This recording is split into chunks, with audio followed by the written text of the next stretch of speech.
Good afternoon. I am Aroop, I am Amit. and it is a true pleasure to welcome you all to the 7th edition of the Business Excellence Summit here at BES Institute of Management, XIM University, Bhubaneswar, an annual gathering where ideas, innovation, and leadership converge. This year's theme, Leading at the Edge from Uncertainty to Impact, is constantly tested, defined in times of disruption and change. It highlights the courage to make bold choices, the clarity to find direction in chaos, and the conviction to stand firm beyond consensus. Anchored on four pillars: execution, innovation, and identity. It reminds that leadership is about leading with integrity, embracing change, and driving impact with purpose. To our dignitaries, that the magazine placed in front of you is the inauguration of Echoes, the official magazine of the Business Excellence Summit themed Voices at the Edge, which reflects this year's theme of BS perfectly, leading at the edge from uncertainty to impact. This platform showcases thought-provoking articles by our students, reflecting their perspectives on contemporary business and their vision as the managers of tomorrow. Today's program will begin with individual talks by each of our speakers, followed by a panel discussion and a Q&A session moderated by our renowned professor, Professor Sridhar Kumar Das, and esteemed Professor of Finance at the Institute of Management, XIM University, Bhubaneswar. Our today's panel consists of our leaders, beginning with Ms. Sapna.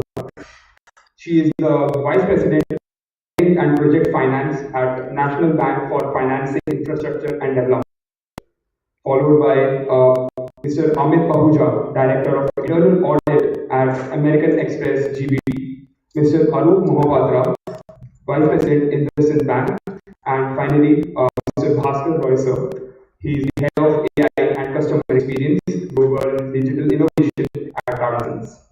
As the structure is now in place, we are delighted to commence this session with the introduction of our first speaker.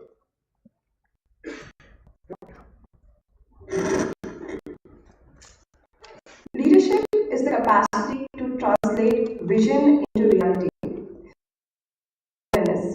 Our first speaker is someone who has exemplified this through her remarkable journey in finance and strategy.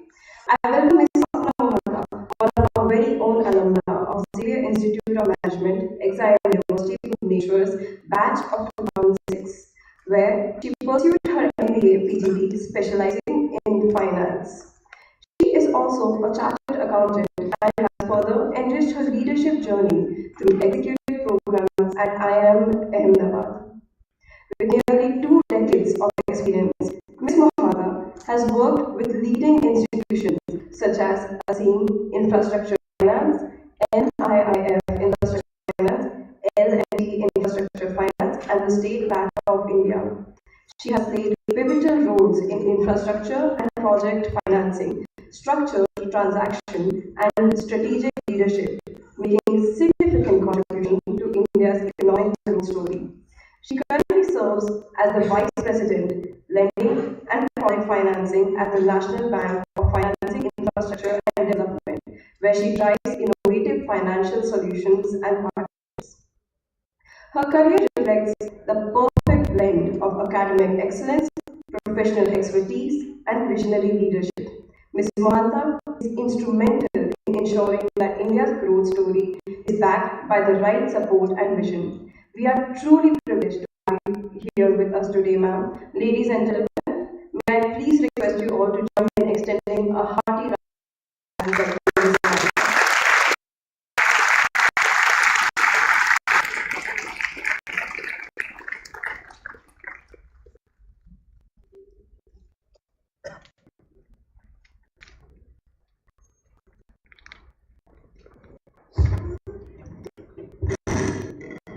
Good afternoon, sir.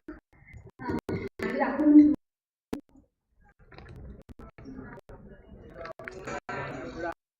Just give me a minute.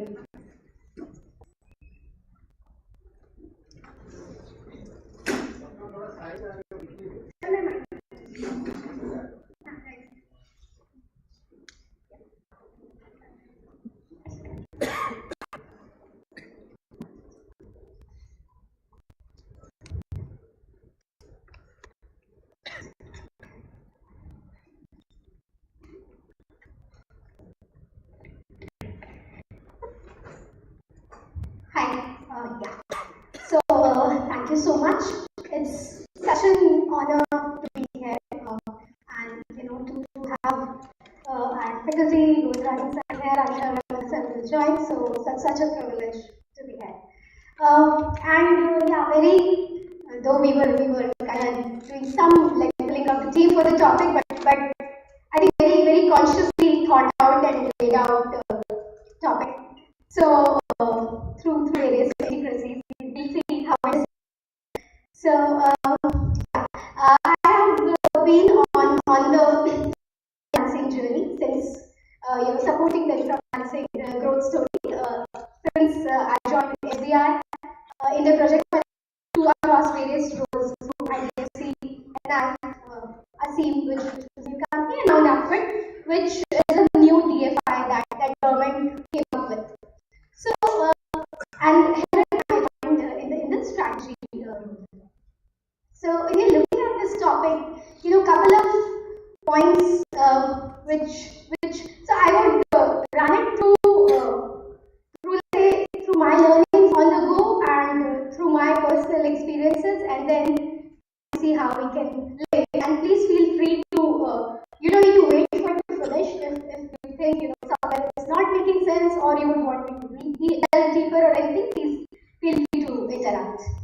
So I think one in this entire strategy to execution to how the different pieces get together for the bigger picture. There is one message which was given to me by our senior. He was giving his book. He published a book, and in the personalized message, he mentioned trust your journey.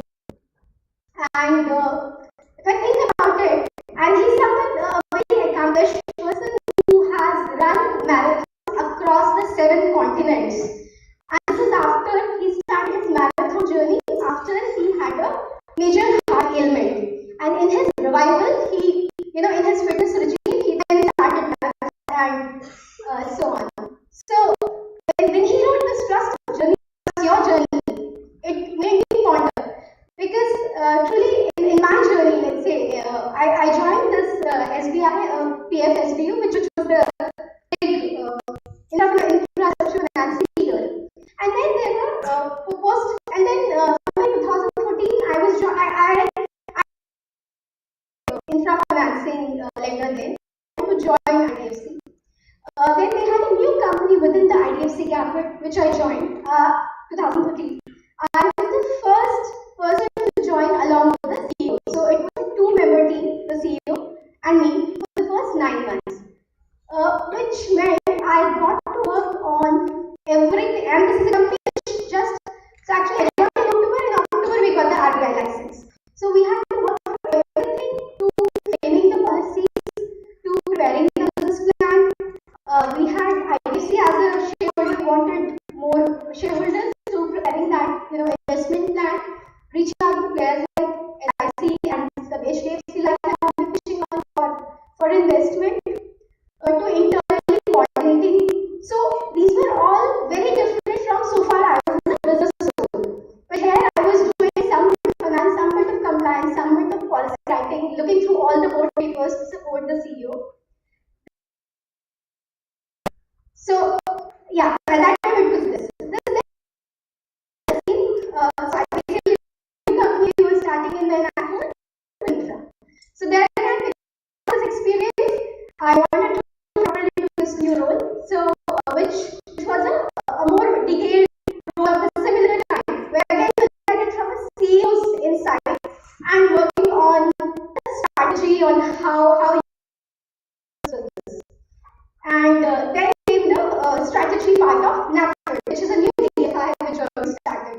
So if I look at today, in hindsight, it looks like all the dots were connected. They were leading me to somewhere. That's what I, question that, is this my role? Am I really supposed to do started as seeds.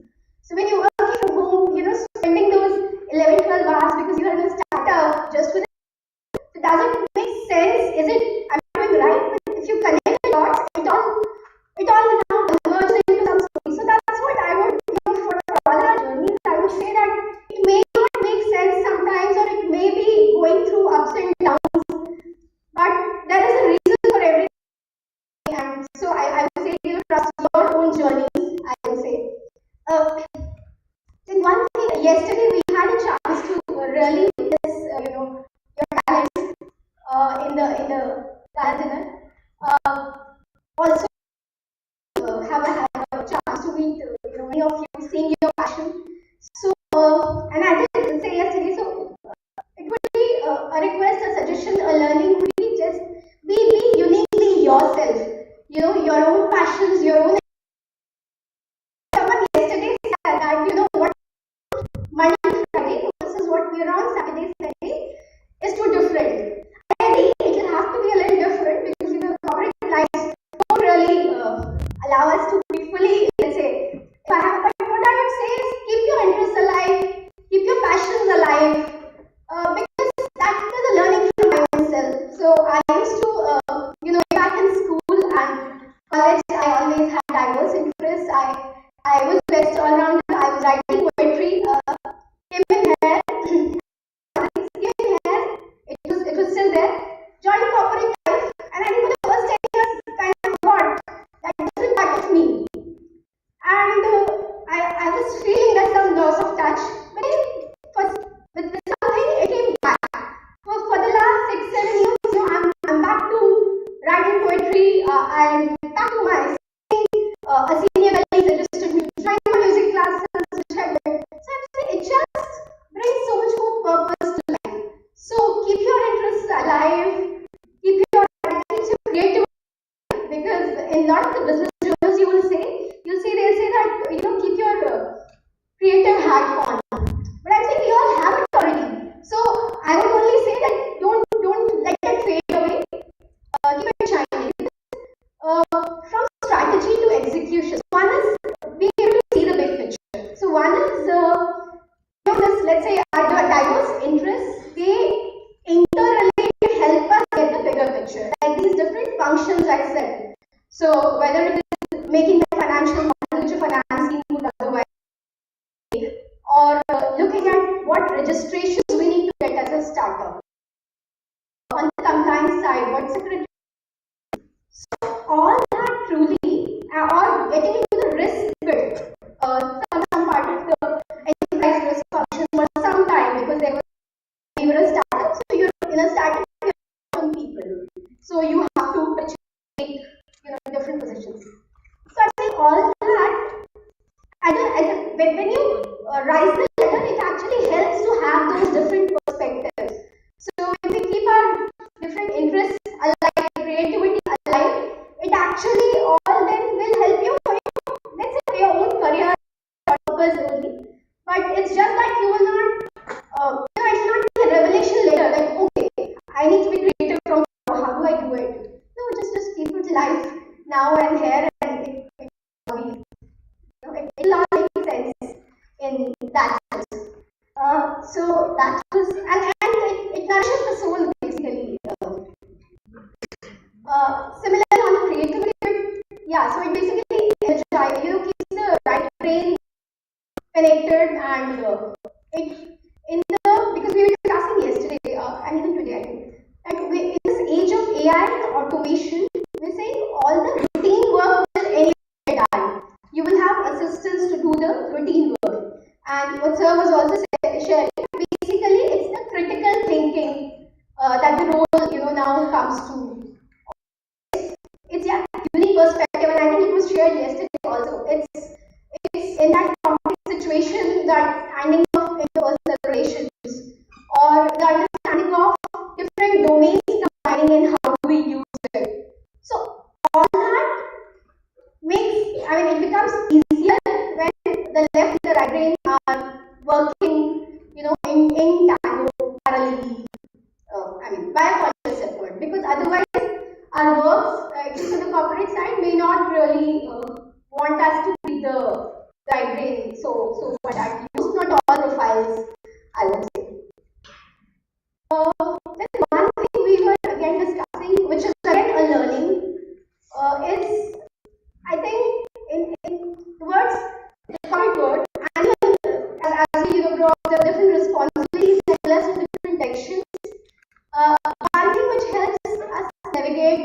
is mental strength. And that again comes from a personal example.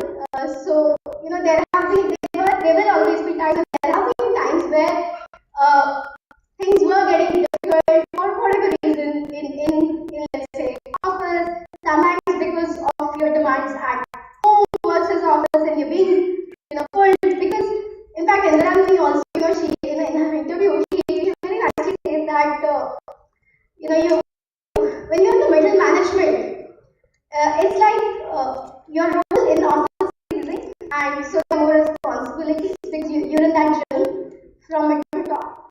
At home, your kids are growing up; they're like getting into their, teens or early teens. So you're being demanded there. She puts at the same time, and your parents are aging, and you are expected to have. And this is she talking from being a PepsiCo CEO for I think three years. So she's saying at that time to be able to trust us to everything, and maybe especially for the ladies, I would say, and not have that guilt, because that's the societal framework that if you're doing one thing, and so basically you're expected to be doing it all together, which in a way doesn't happen, but your mental strength in such situations really helps you. And I have had the privilege of having some friends who were, I would say, deep into, they were following deep into, as for a couple of years, they were following a meditation or mindfulness, and I could see the power. Someone might have been much younger to me, but the decision making, the ability to not bog down under pressure.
I'm missing the name, which this book called Eat the Frog. Eat the Frog is the synonym that he uses. So which basically is saying that try to do something which is not so easy to be done. Whether it's that project, it's that, definitely when we stretch ourselves and we're able to accomplish that, there's definitely a high that you get. It is only the inertia that one have while running. So let's say even when I joined from established SBI 20 established setup, then joining IDSC, IDF, a scene, or for that matter, even in that field, these are like players which are still evolving. The teams are not settled, the cultures are still evolving. So there is definitely a discomfort that's there. But I mean, that's something we have to do. We don't either out of choice or we'll be forced to do it. So it's similar to what we all have been saying about embracing change and all that. All I'm saying is maybe a little step, a step more than that. Saying that just say that I'm feeling too comfortable doing what you're doing. Isn't that so that you are that venturing out in a different zone is so required to be, the purpose of life is, I heard somewhere and I liked it, is basically to try out our full potential. And that in an overall sense, not just in let's say academics or in the job that you pursue. That is only a part of us. That is only one dimension. But the various of your personality, and if you follow any yoga instructor, yoga instructor would always tell you if you're doing a particular asset, they would show you, they would tell you to do, and they would tell you to first they would tell you do as much as you can, and then they would tell you stretch a little more. So there is always this thing that just try a little more. So can they try to be that 1% better every day?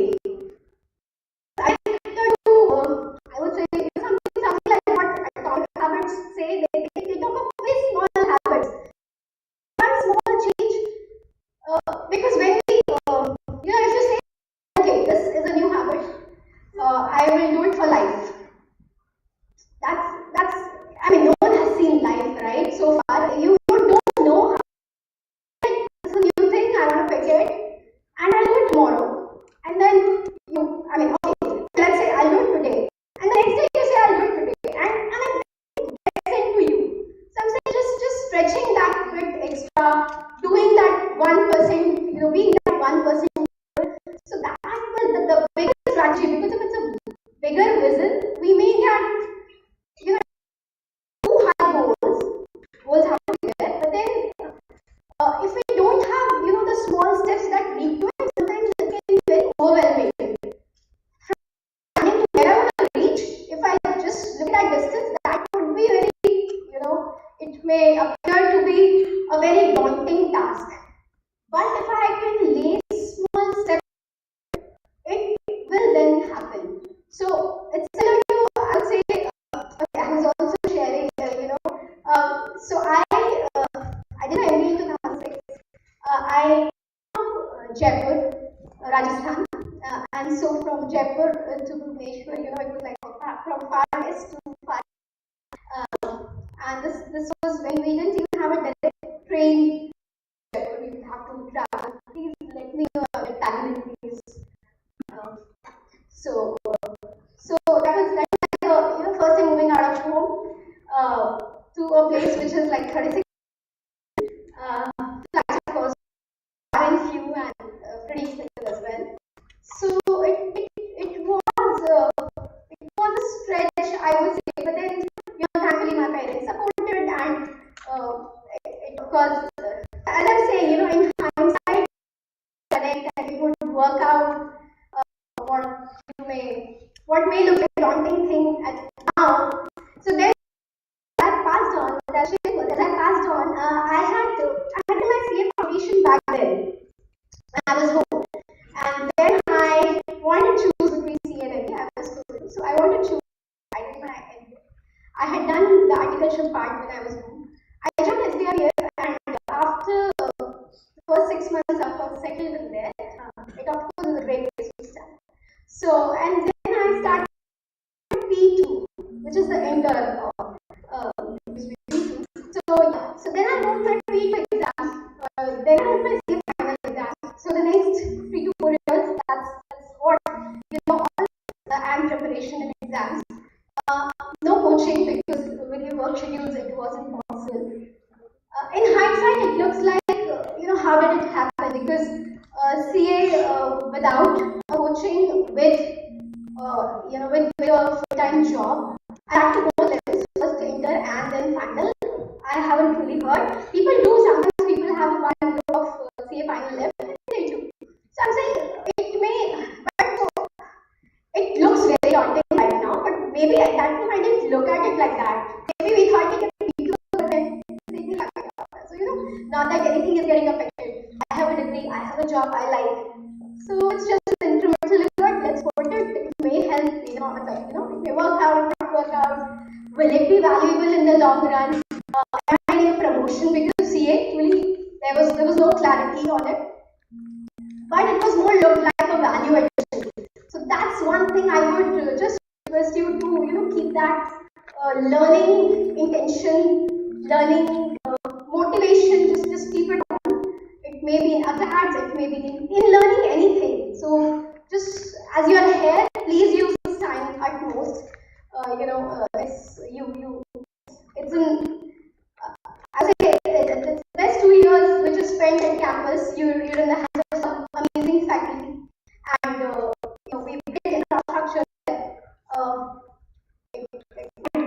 back from home, what some of you might do.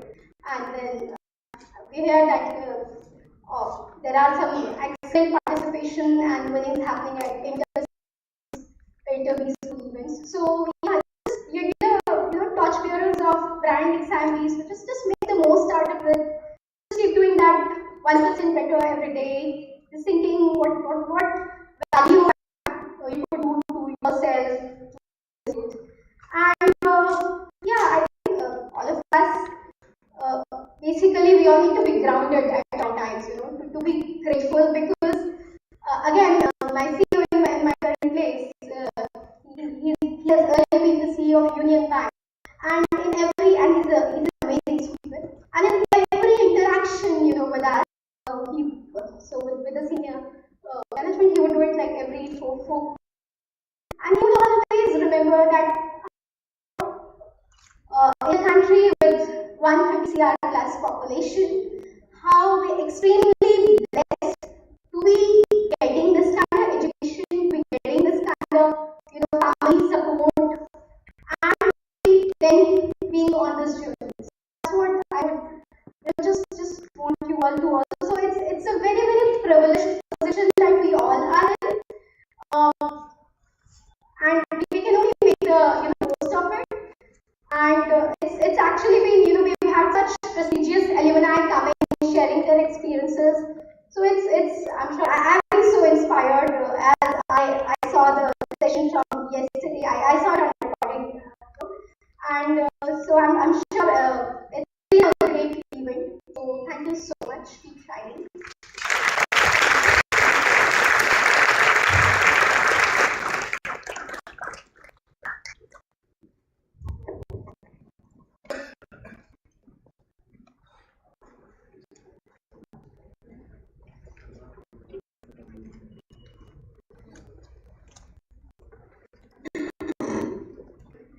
Thank you, Ram, for showing us how leadership finds its true meaning in effective execution. Your own story is new rules as you develop different business and strategy journeys. Your story is about having the mindset and ultimately trusting the journey. It is something that we will all keep with us. As we reflect on the execution, we move to the choices that drive it, decisions to take us forward on the journey. With great honor, I introduce eminent leader who has spent for 2 decades strengthening enterprises through risk intelligence, governance, strategic finance, safeguarding value while enabling growth. A chartered accountant, a company secretary, and an anti-money laundering specialist, along with a BCom honors from the Hindu College, Mr. Amit Pahuja, sir, brings to the finance and controls domain. An esteemed alumnus of the Stanley Institute of Management, Exide University, Bhubaneswar's batch of 2004, Mr. Pahuja returns to his alma mater today. Across his career, he has driven impact at organizations including L&T, EY, Strategies, Genpact, and others in India, constantly combining analytical rigor with business empathy and helping leaders translate risk into resilience and performance. Today, he serves as the Director of Internal Audit at Global Business Travel, leading the Global SOX program and heading internal audit for Amex India. In this mandate, he embeds trust into the enterprise, elevating internal controls, discipline, and transparency, while enabling the organization to operate with agility at the global scale. Beyond titles, Mr. Pahuja is known for a balanced growth playbook that links customer reach, operational agility, cost competitiveness, and stakeholder comfort. Practical philosophy is used to guide teams through uncertainty and back to profitable growth. As we reflect on the theme, leading at the edge from uncertainty to impact, Mr. Pahuja stands as a leader who turns into an agent of innovation and credibility, proving that the strongest competitive advantage is built on integrity, clarity, and disciplined execution. Ladies and gentlemen, please join me in extending a warm welcome to Mr. Amit Pahuja.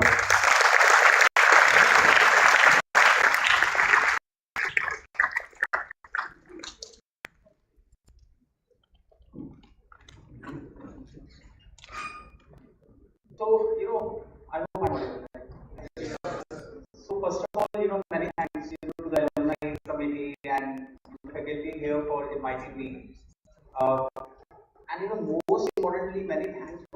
introduction, and that's the most toughest part when I stand here and have to deliver, and it would be so embarrassing to say. But I will say uh, I am U102005. This is my identity here. This is where I first started from, and hopefully this is what it will take me to my education. All we can put it aside. I am also in the August company of few other professors, who used to just love giving us hard times. So I also have a surprise for you. I'm sure there are mics around the audience, and I've got 3 questions for you. Each question will be for 1 minute, and you have to be fastest. Fastest legs first. If I may say so. I mean, since there's a marketing bonus here, so I can be liberal, but not politically correct. So, do we have the mics? Are we ready? Even if you are not ready. So, as a potential leader, second years they are as good as a leader, like policy leaders. What do you think could be the scenarios, possible broad categories where a leader has to take decisions? And I'll make your life simple. I'll give you 5 options. Is it more than 5 categories? Is it 3 to 5 categories? Is it never, a leader never takes a decision? Is it not defined? And the last one is or no, or you don't write your answer. No one can start now. I am a finance student, by the way, so I'm counting in my brain. Go ahead. Fastest is first, like I said. This is Manshadri. I believe conflict management is one of the most important. And you have to say you have 5 options.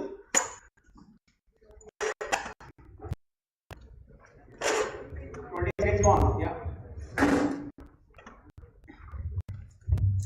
Hi sir, this is Bhaskar, and I believe the answer is unlimited. Like I admitted. Hello sir, my name is Shamal Bhande. I think it is not defined. Perfect. Anyone else? Saving time for the other questions? Consensus? Can we move on? So we say 10 seconds, okay. The best part about those 2 or 3 answers of the half answer you got is, you all are fantastic, it's a homogeneous bunch, commonality is there, and that commonality is you all are wrong. There is only one scenario where a leader has taken a decision. Just a follow to this. What is that one scenario? Your time starts now.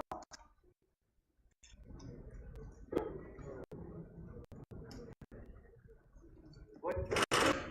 Don't be putting, just keep on saying.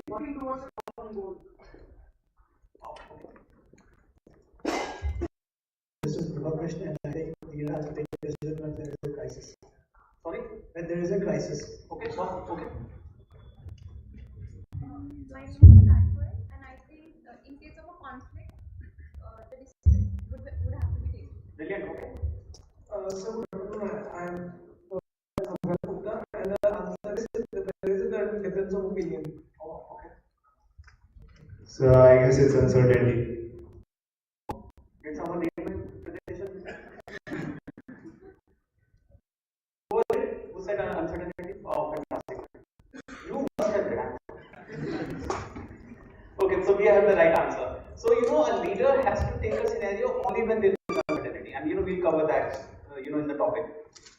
The third, element, and while I'm sitting with Professor Sheila, of course, there have been a lot of professors who have highlighted how sincere and competent I have been, during my 2 years of stay here.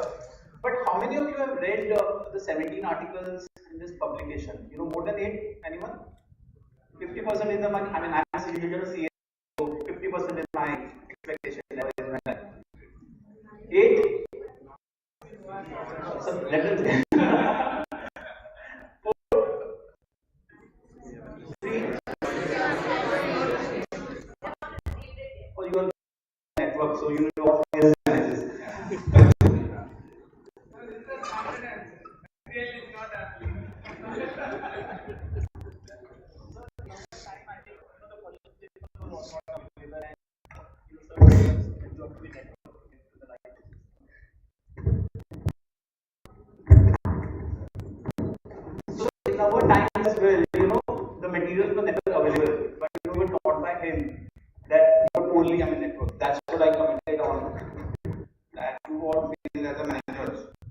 in my opinion. Okay, so I'll start with some big slides and I'll try to spice it up, with some real life examples. Uh, Me being an internal auditor, now working in the governance and transformation initiatives, more often than not, and I love the fact, one of my first few engagements, were with one of a very super senior alumni from science, and he used to consult in the consumer business space in EY. That's where I started my consulting career. And one of the few companies that I got to work was, Unilever's, Sir's favorite. And one of the audits which I did was around the distributor audit, which was around the dealers commission, how appropriately it's calculated, what the numbers are, etc. I went to I think either it was a A or a B, and I am A or a B qualified guy, and I highlighted this is in the commission calculation to him. And he said, which batch MBA you are? And I think this was February of 5, if I'm not wrong, and not even 1 year. So I said, 2004, sir. He said, I've been working in this on field. Now I'm managing my managed 2 brands. I mean, one of the water purifier brands, was not my hand. और कल का सुबह dealer calculation का रहता है. So worse. And now 2021 or having long years in this field, I have always been evaluating decisions. Some people say it's very easy to evaluate a decision and comment on a decision, but I believe the difficult part is to take a decision and take a decision in the field of the uncertainty. So it's not displayed. Yeah, in the front. No, So, okay. So the courage to leave comes that when leader is that when things are not that easy. I happened to work in the first year. This morning I said PPT. We all are in the habit of doing a last. I mean, somehow I don't know why we do it. I mean, I've been on campus for 2 days. Professor Ramana happened to touch. Spoke to me and he said, "So Amit, you're prepared for your talk?" I said, "Sir, it's on Sunday." He spoke to me on Friday. So, in an uncertainty world, COVID has the silver lining of the COVID was that it gave us a real opportunity to feel that what an ambiguity is. How do we have to take a decision? I'm not saying decision only professionally. Personally also we were taught that in an ambiguous, in an uncertain situation, when there is a chaos all around, someone mentioned chaos, right? How do we take a decision? How do we take a safe decision to protect ourselves, to optimize our resources, to maximize, whatever limited lifetime, was, with the people. So there, the leadership is not about having all the answers, but a leadership is about having the courage to explore the unknown. Right? Decision lena आसान है, but at least have you made an attempt to even chart it into an unknown territory. So the biggest, the leadership paradox is that you have to have the clarity through the uncertainty. So what it means? It means that the leadership is where the rule book ends. The last page of any rule book will lead to the start of the leader. Leaders must choose what are the equally tough conditions. And how can they do that? More often what I've seen, people have 10 or 15 seconds, in a Zoom call. I mean, the blessing is that you may have more than 15 seconds when your boss presents you with a condition and he asks you to take an immediate decision. So how do you challenge, or when I am auditor go, how do I challenge management with the limited evidence I have? We speak on facts. we speak on the we speak on the critical risks, which are there. If you have taken this decision, how this decision has exposed you to the uncertainty, or has not, addressed the uncertainty. We work with what the regulators, want us to. More often than not, you are a student of an MBA, and I also, as an MBA student, there were zillion laws and regulations, which used to get defined. And I have to say with a very heavy heart that the biggest leadership lessons in this campus comes when you participate in next generations. So kind Maxim Society will tell you 10, 15 rules. My batch, they said that you can't use vulgarity, abuses, etc., and still do market. I said, how is it possible to do marketing? So there was a rule book, right? And all the four blocks, RMH, had to demonstrate leadership here. So what the leadership was, how do we break the rules? How do we navigate through the rules? The uncertainty, those 4 or 5 judges we have, who are our esteemed friends. How will they, evaluate us on the different marketing campaigns, which we are doing, and all the unethical practices which are happening in. I was, from B Block, and the B Block wall, used to be the most esteemed media property. So, marketing students will know what a media property is. And I could see other blogs ganging up against me, so that I don't want that the media space. So, lot of exposures happen, and in those scenarios, I'm not joking. This is where the leadership comes, where you have to take a call. Can I let go of my favorite media space and focus on something else? Can I optimize the limited budget which I have to buy other high impact properties? Can I make a marketing campaign which adjusts to those norms? And I believe before that, this campus would I haven't seen that ever. I personally do not agree with it. Anyway, moving on. So, leadership is making informed choices with limited insights. Right? Thanks to AI, thanks to analytics, we have someone from the Tiger Analytics team was who can now wade through the zillions and gigabytes of data and present you with actionable insights, which you can act on. In my time, when I started a couple of years ago, initially we had something called as Lotus 1, 2, 3. How many of you know Lotus 1, 2, 3? No. So it was a very basic form of Excel. Plus minus, so multiply. Then came Excel, then came Pivot, then came Business. So you have access to those tools. See that how you can deploy those tools to navigate through the data. What this does is it does 3 things. It helps you embrace the ambiguity. Right? The biggest skill which you can learn to make a decision in ambiguous, volatile, uncertain, whatever you call it, is to accept ये नहीं आने वाला. अगर आपको लग रहा है COVID is gone and the ambiguity will not be there and the world is going to be better for this, so you have to believe that news. It's a fool's paradise.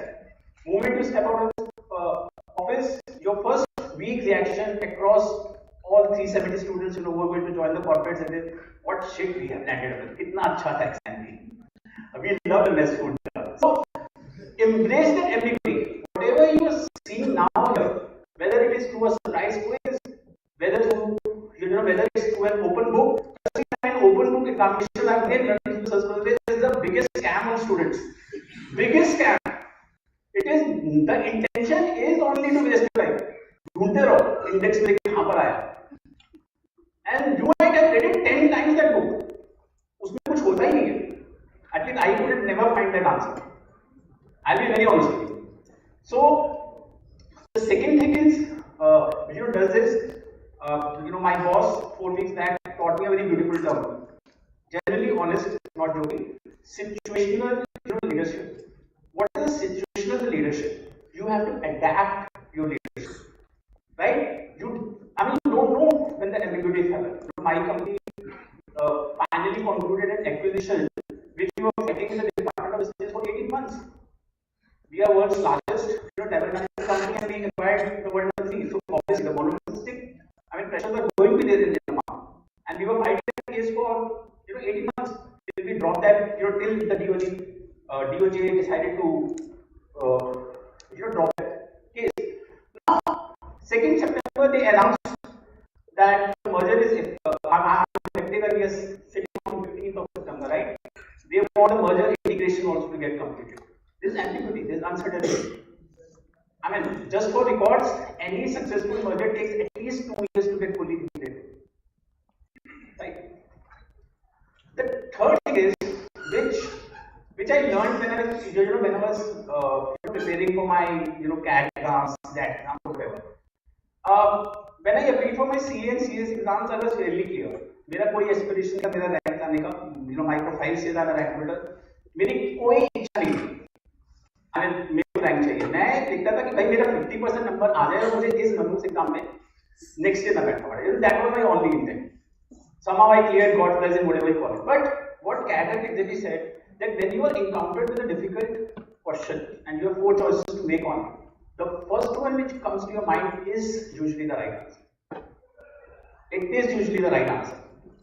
Second most important fact, God forbid, or God loving, you have some extra time left, right?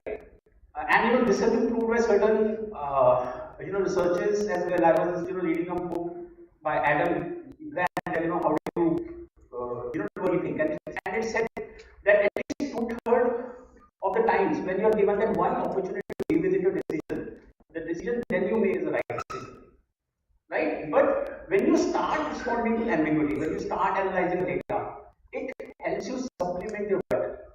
आपको पता चल जाता है, okay, जब मैं सोच रहा है डेटा भी क्या है. So link that data analysis to the gut analysis, and you 370, 400 students will not make same decision. I can bet on that.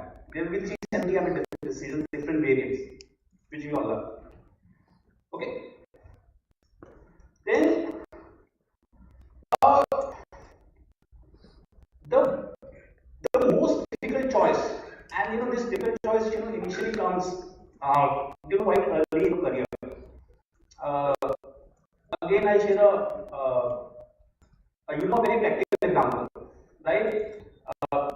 MBA graduate 2004, XIM, one of the top B schools in India, placed into M&A or the treasury function of L&D, one of the top manufacturing companies, the CTC of 5 lakhs. Wow.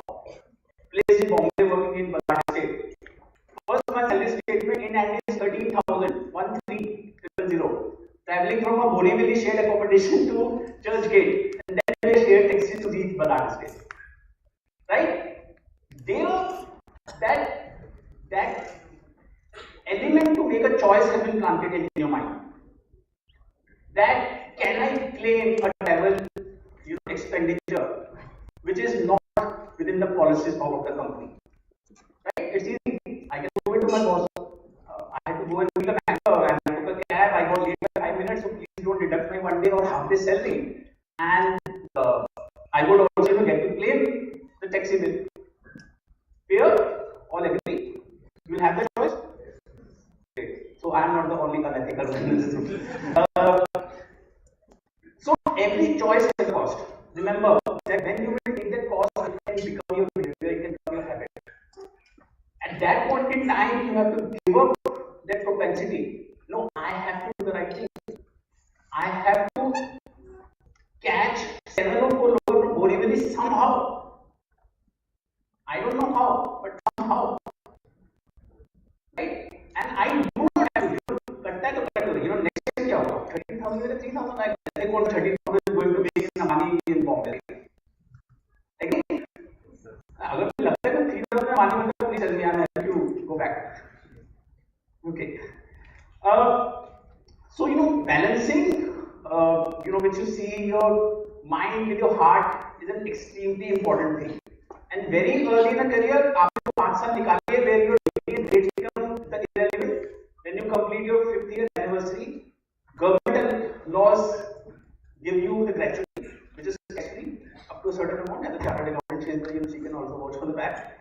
And the other 2 things which happen is that your degree becomes irrelevant. Whether you are from XIM, I mean, हम तो खैर यहाँ आते तो मैं बोलने जाता था भाई तुम IIM के भी बाप हो, you are Harvard, so don't even think anything other than that. And we are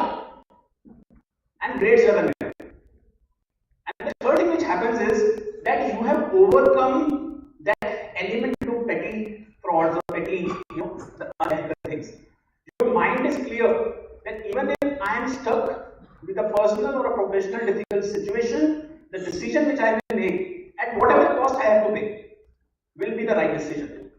So I strongly encourage that those 5 years, after these 2 years, are the most important part of any professional's life. It makes you or it breaks you in those 5 years, not these 2 years, not even any quizzes, not even any grades. I'll be honest. Okay, by the way, I happy to meet my favorite teacher. Sorry, sir, was Professor Bhaskar, and I'm being a chartered accountant, student of finance. I still study finance. Sir was telling me some articles, and I was going through it here. I found very too ashamed to even tell my grades here, standing on this platform. But what it taught me the resilience. It taught me to take the failures in my slide and move on. क्या हुआ रात को 8 बजे the grades have been announced. अगले morning मुझे economics का भी quiz देना है. And I'm not joking. This is the part of your MBA. The MBA. I'm in the post curriculum. You have to make a choice whether you want to drink Old Monk, thinking about the midterms you have got, or whether you have to worry about the quiz in the morning. Choice is clear.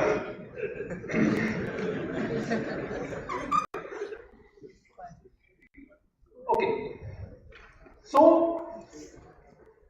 while I was researching on this topic, I know Sapna said beautiful, wonderful piece of article we got. 5-6 days I took to understand what is the submission about. And only when I entered the 4 walls here, I sort of clarity I have, that stress situation of what 48 hours submission. Amit used to sit on the last row where you were not spotted. You could easily yawn, sleep for a while, and whatever will be awake at at the end of 90 minutes. But now you're going to stand on the stage, right? So it says speaking to power. What does mean? I will strongly encourage. When I read through this concept, Google, type this in Google, and read what it says.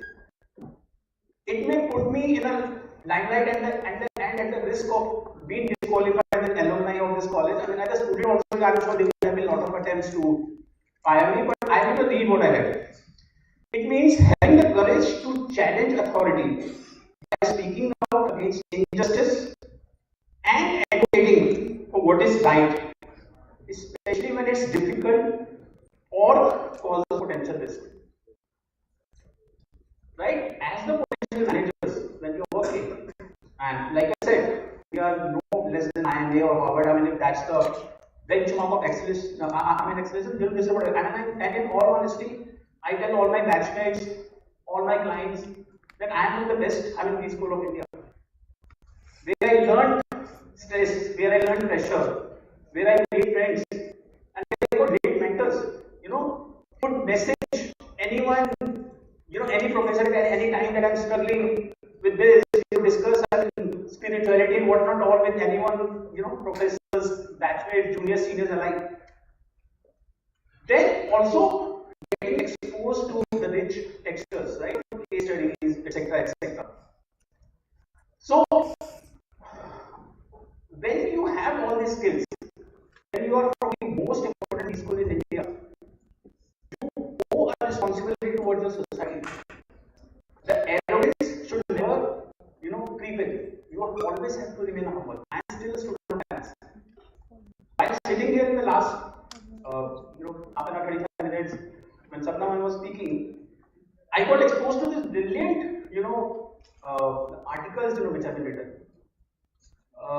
Sir told me about something, which is there on page 35. It speaks about compliance with the code. But then I skipped to the pages. I said, what is this section about? It talks about green funding, it talks about EVs, it talks about dollar as the currency. So if you find time, even if you don't find time, please read this. I know you won't, but it's okay. So, something very interesting happened in 2022.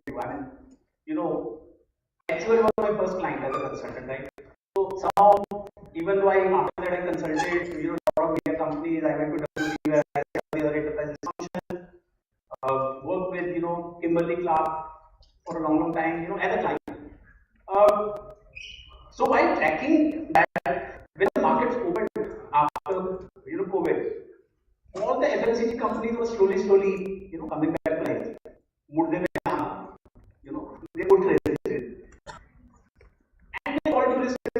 at equity analysts which are here, I'm sure a lot of them in my batch, someone wants to aspire.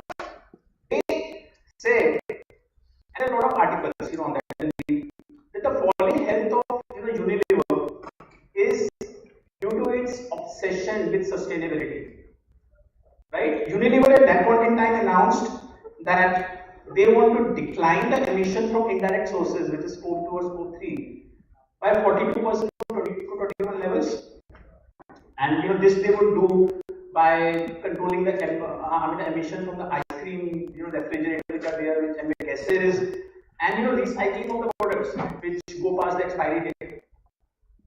Also, they will seek to reduce the emissions from forest, land, and agriculture by growing commodities such as palm oil, which would further lead to a drop of 20% of emissions to the agriculture. And sustainability is a very good topic, and I believe there are a lot of courses around here as well which you should read. Scope 1, Scope 2, Scope 3, what is ECG all. So, this new approach adopted by Unilever came at a very wrong time. Whole of the stock market equity analysts are there, like, stock is falling, like itna sustainability. Maruti, you see, stock is falling because they are not, Asim Bhargav doesn't believe, which I 200% agree with him, that EV is not a sustainable, model for the Indian market. But still, the pressure, and these guys, you see, they stood by their core principles. Unilever wanted to preserve its image of being a responsible FMCG company. And now you can see in 2025 how the FMCG stocks are growing. I don't have to say that.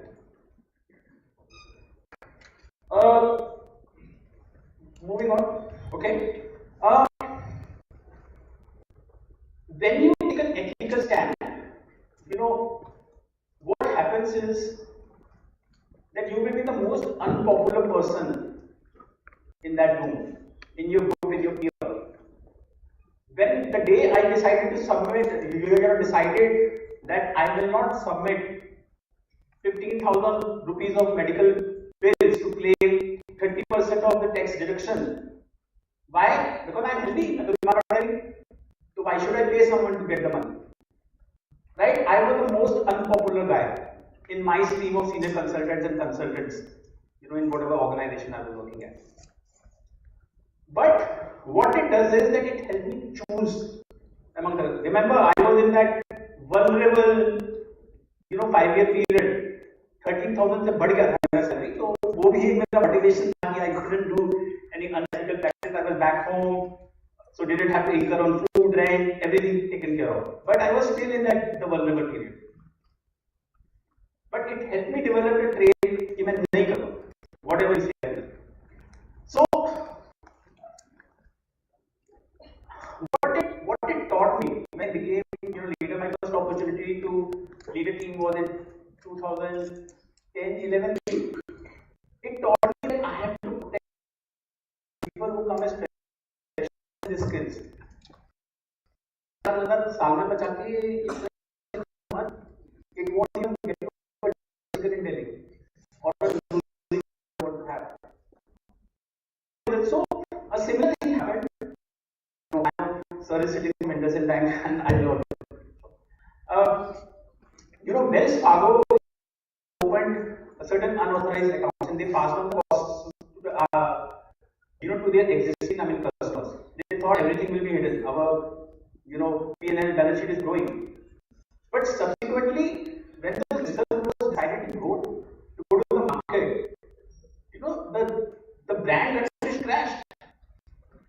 And they had to hire, they had to increase their compliance team from 6 to 80 over span of 1 year to address that. So they were.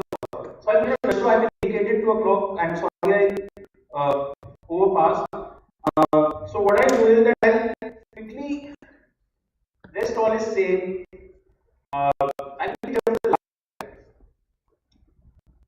This has been my always choose harder right over easy. When life presents you with options, you will have two decisions to take. Either you take an easy decision, and not will be unethical. You go back home, sleep peacefully, spend time with family. The other decisions which would be there will be a decision which will not have any implications in future. It will be a hard decision. It will leave you with a lot of learning. I tell a lot of my senior leaders now, which is quote is from a food blogger, so nothing related to marketing, etc., etc.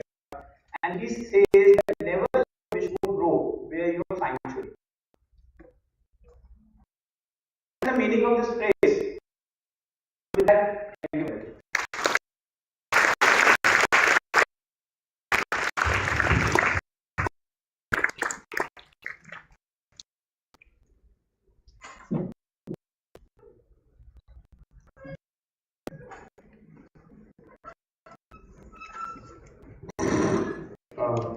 I hope that everyone in this audience and the panelists thoroughly enjoyed first talk. And thank you, sir, for reminding us and reflecting the true pride we carry as a student of this institution. Thank you for reminding us the power of decisions that are grounded in clarity and integrity.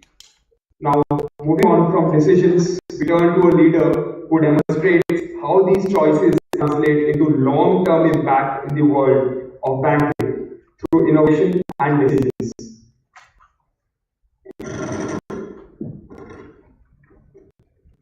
With great pride, it is my honor to be an esteemed alumnus of the Xavier's Institute of Management, Exime University, Bhubaneswar's batch of 2002, who has built an illustrious career in the Indian banking sector, Mr. Aroop Mohapatra. Sir's professional journey spans more than 22 years across India's leading private sector banks. He began his career at Axis Bank before moving to IndusInd Bank in his early leadership years. In 2012, he joined ICICI Bank as one of India's largest financial institutions, where he spent more than 11 years. His time at ICICI Bank was marked by leadership development and institutional portfolios, stakeholder management, financial operations with evolving regulatory frameworks.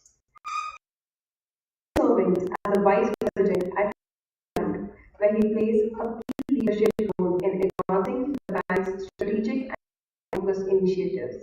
He has immensely contributed his expertise in banking solutions that support both institutional growth and public sector partnerships. Aroop sir stands as a role model for every student here. They want commitment, expertise, and integrity can build a career of long-term impact. His journey from very classrooms to becoming a senior leader in India's banking sector is a story of excellence. Ladies and gentlemen, with a huge round of applause, please giving a grand welcome to Mr. Aroop Mohapatra.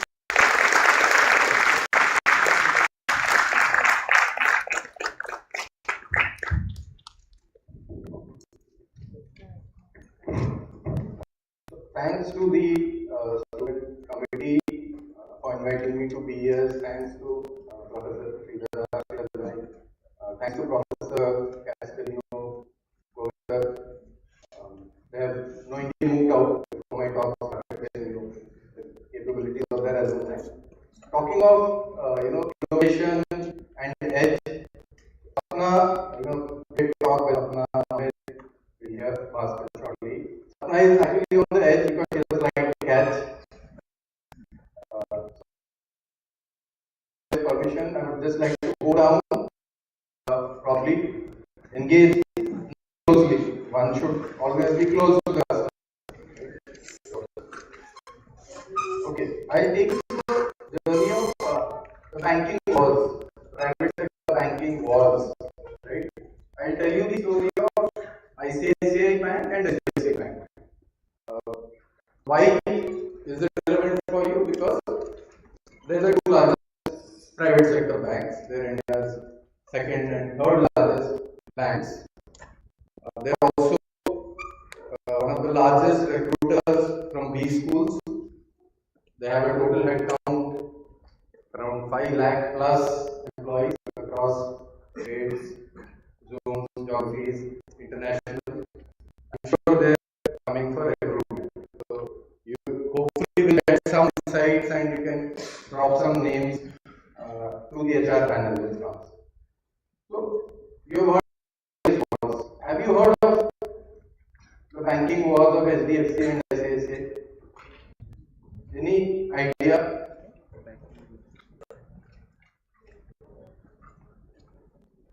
Okay. Private banking, when did these two banks start? When they were born? So I keep on asking questions to audience because it's a graveyard shift, post lunch, extremely dicey situation. Let's try to keep awake as much as possible. Someone with the mic. So when were they born? These two private sector banks. These were born after 1990 financial revolution. Give me a year. ICICI was 1991. Two Any other? Take a guess. No negative marking, no implication on placement.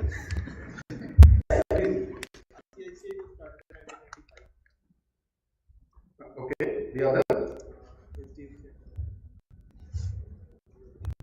Anyone?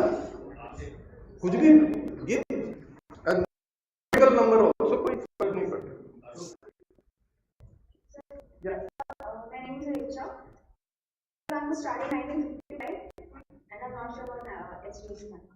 That was ICICI, not the bank. ICICI Bank.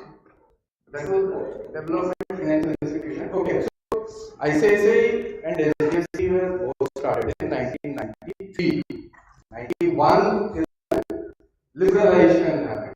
LPG happened. Liberalization, privatization, globalization happened. And then private sector banks, RBI said will give licenses. So the first private sector, which one? Neither of them. It was UTI Bank. Then these two came almost simultaneously. Right? So HDFC is born from HDFC, which again is from let's say 1965. ICICI is from ICICI, which is from 55. She is right on that number. Now there's crash. There are no private banks in India. Right? How do you innovate? How do you get customers? Is born yesterday. SBI is a 100-year-old bank. Private nationalized banks, there were some 30 odd nationalized banks.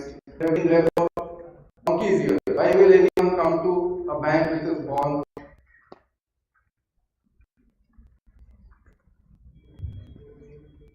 You have to innovate. Better services. But they don't trust. Why will no one banks when they were born? Nobody trusted. Nobody will. Someone comes to campus and wants to recruit you, and he says company was born in 2024. You will join that company, or he says they have 3 generations of work and succeeded over you. Right? So they have to innovate. You have to take decisions on what to do, how to gain customers. You bring in technology. What is the technology which they brought in this to get customers? Great. ATMs were a tool of customer acquisition, customer retention, cross-sell, disrupt the market. Thank you. The humble. Do any of you use ATMs? Yes. You all of you? Yes. I am surprised. I thought all of you were into digital. You were into apps and net banking. Why are you using ATMs? They don't take you up. Who's the message? So, ATMs, you can ask your previous generation. I'm sure they will tell you why ATM is a big disruptor and why someone will open an account in in a bank, if the bank says I will give you a or a debit card, right? For that, you have to understand what was there prior to ATMs. You have to understand what was the option. Just check your parents. I'm sure none of you will be aware of how banking was in the 70s, 80s, and early 90s. I have seen that personally, but you will have to go back, check with some senior people who will tell you ATMs were not there, how difficult it used to be to withdraw your own money. It is your money. The bank is just a facilitator. How difficult it was to get money from that facilitator. And why an ATM revolutionized that you can withdraw your own money or debit card. Your bank in your wallet could get your own money 24/7. Banks are only open for 6 hours in a day. You stand in a queue, you get a token, you don't know when your name will come out. Right? So ICICI used product innovation. From the decision making point of view, as MD of ICICI Bank, who's the MD of ICICI Bank?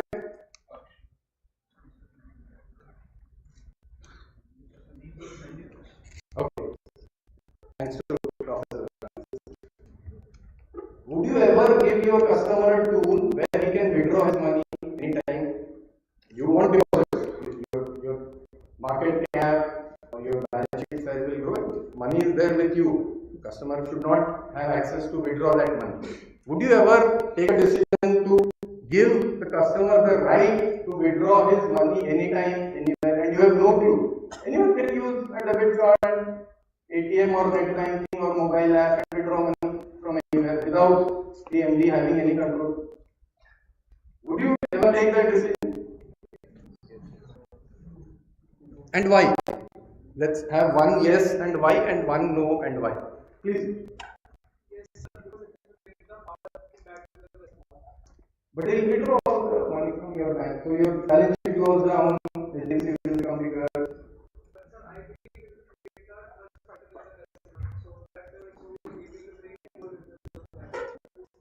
Right. One. Right. Also, if you don't disrupt your own business, someone else will do it for you. HDFC will do that, Access will do that, and you will lose that customer. Right. So you have to disrupt your own business. If you are doing very well, if you are the leader in your category, banking is a service industry. You have to go through the entire life cycle of the customer. You have an account with some bank. I'm sure if they give you good service, good technology, digital product, assets, you will stay there. If they don't, you will shift. If you don't disrupt your own business, the innovation and decision making for the top management is if you don't innovate, if you don't disrupt your own business, someone else will do it for you. And that will be bad. So from 98 till about 2008, ICICI did product innovation. They innovated across technology, across digital. They got the best products in the market. They became India's second largest bank by market cap, by balance sheet size, deposits, assets, fees. Their ambition was to overtake State Bank of India. Right? But in 2008, nothing happened. What happened?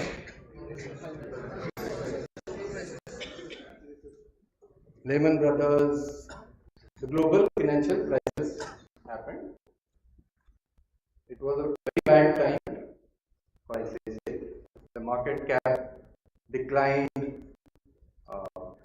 the growth which they had seen, but tapered off. So the product innovation could not sustain.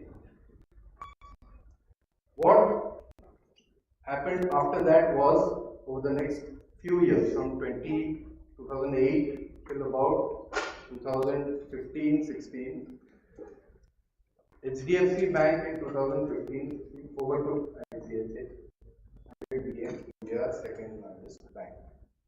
So in terms of market capitalization, they overtook sometime around 2012.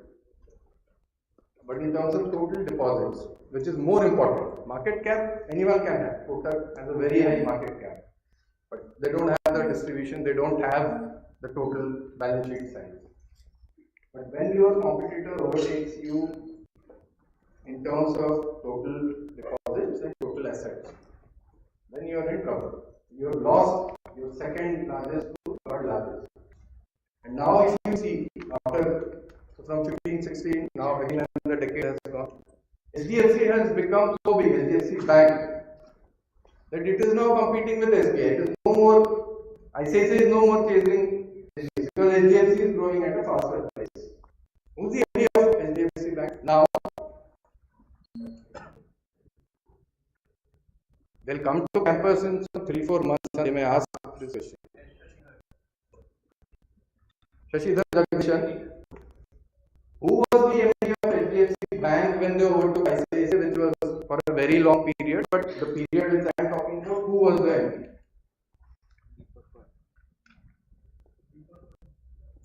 Deepak Parekh was chairman.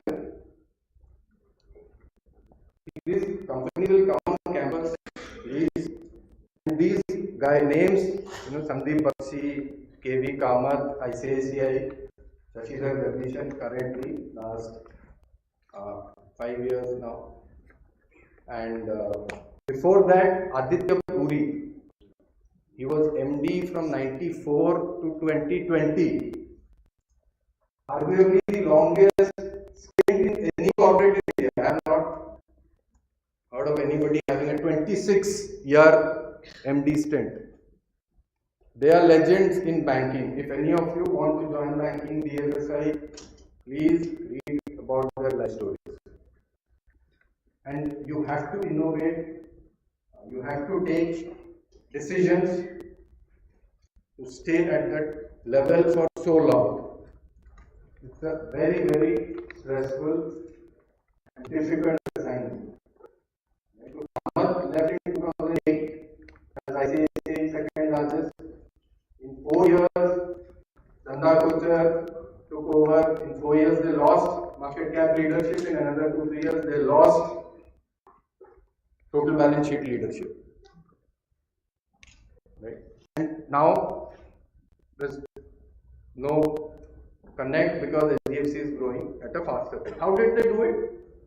Do process innovation. So innovation, when we talk, everybody is like, oh, it has to be on an app and or you have to have some people on two-wheelers delivering something to you. It's not all about that. Innovation may be about technology, but then it is not always about tech or customer-facing tech. Sometimes it is your own internal processes which you need to clean up, which you need to smoothen, which you need to ensure that it's working as a well-oiled machine, which your competitors not. So HDFC, they introduced data mining, they mined the data of their own customers. They did a lot for their own internal employees. None of it is customer-facing data. Customer doesn't have anything to do with this. But your own internal structures, processes, they innovated. They built in systems which work quarter on quarter for so many years. Then only you can win any kind of war, banking or otherwise. Right? Asset products, processes. These are primarily about processes. Because once the products are there, it's the same. You can go to their bank's website, you can check out what products they have. It's a copy paste. It is about what is the process, what is the customer onboarding journey, and what is the customer service journey of these two banks. So, in banking, these are two major leaders whom you have to understand, follow. I'm sure they will be coming to campus shortly. That was about the past. What does the future hold for banking, for innovation, and for decision making?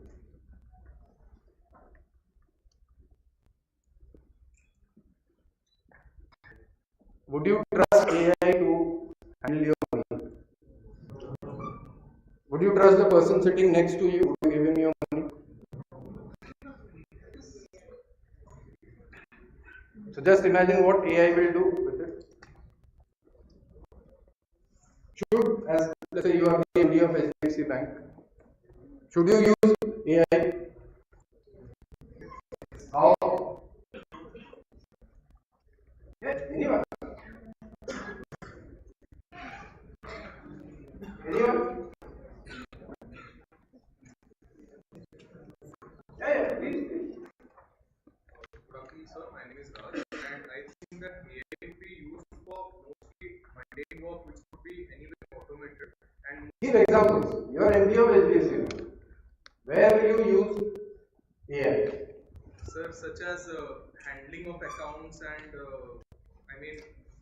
various loan-related things, but mostly decision-making tasks will be done by humans or experience. What will AI or where will you use AI? Okay, let's hear. You already answered. Nobody else is talking. तुमको मिलेगा offer HDFC से और कोई हाँ back बोलो ऐसे ही बोल दो. I feel that AI can be used particularly in the screening process as to when you have to go through one's history. So it's a very mundane work where you have to put in a lot of efforts, but since the introduction of AI, you can actually make that very quick and you can take your decisions accordingly as to what interest rates to get or whatever process should be. That's the right answer. So one part of course is asset processing. There's a lot of checks and balances, but of course, so one is you don't want AI to have access to Finacle, core banking system. You don't want them having access to your money, your client's money. Beyond that, any processes, back-end processes, you have call centers, you have so many UPI, NEFT, RTGS transactions happening. All that processing can be simply done. You have, you still have checks. Any of you use checkbooks? You're still using? Yes. Banks are not doing enough to migrate customers on a digital journey. So all of that processing, back-end processing for liabilities, transactions, and assets it is already the migration or the journey is already on. Some 10-20% is now AI generated. It will only increase in the future. All the bots or agents, you'll only be talking with bots in the future. And AI has life. Okay, so you can think of AI as a human being. When we generally talk about ChatGPT, Gemini, but those are it's a life. It's like a human being. If you're talking with a bot, that the bot is like a baby human being, right? Once it starts chatting with 1,000, 1 lakh, 10 lakh human beings, it will become an enterprise. You will do virtual digital assets as yet in the regulatory gray zone, but for your generation, as you pass out maybe 2, 3 years, 5 years down the line, it will be very, very important. Not only about Bitcoin, right? So you'll have blockchain, you'll have central bank digital currency coming in, you'll have a variety of virtual digital assets which will become a part of life. You will transact them as currency. It is already legal tender in various countries. So that will take an increasingly important role. And you have various other products. In terms of AI, there's a new item. A country recently had the first minister. Which country was that? Right? Who gave? Nobody's thinking. Great answer. So now you have AI taking decisions on public procurement. So DLI minister, and she will decide on procurement for the government. And it's not a human being. So AI will take politicians' jobs also in the future. So everybody is at risk, including you. Right? So you must be conversant with the future ready world. And two other stuff on decision making. Time is almost up. If we see Nepal, so who caused resistance in Nepal? It just happened last year. Gen Z. Gen Z caused it. Why did they do it?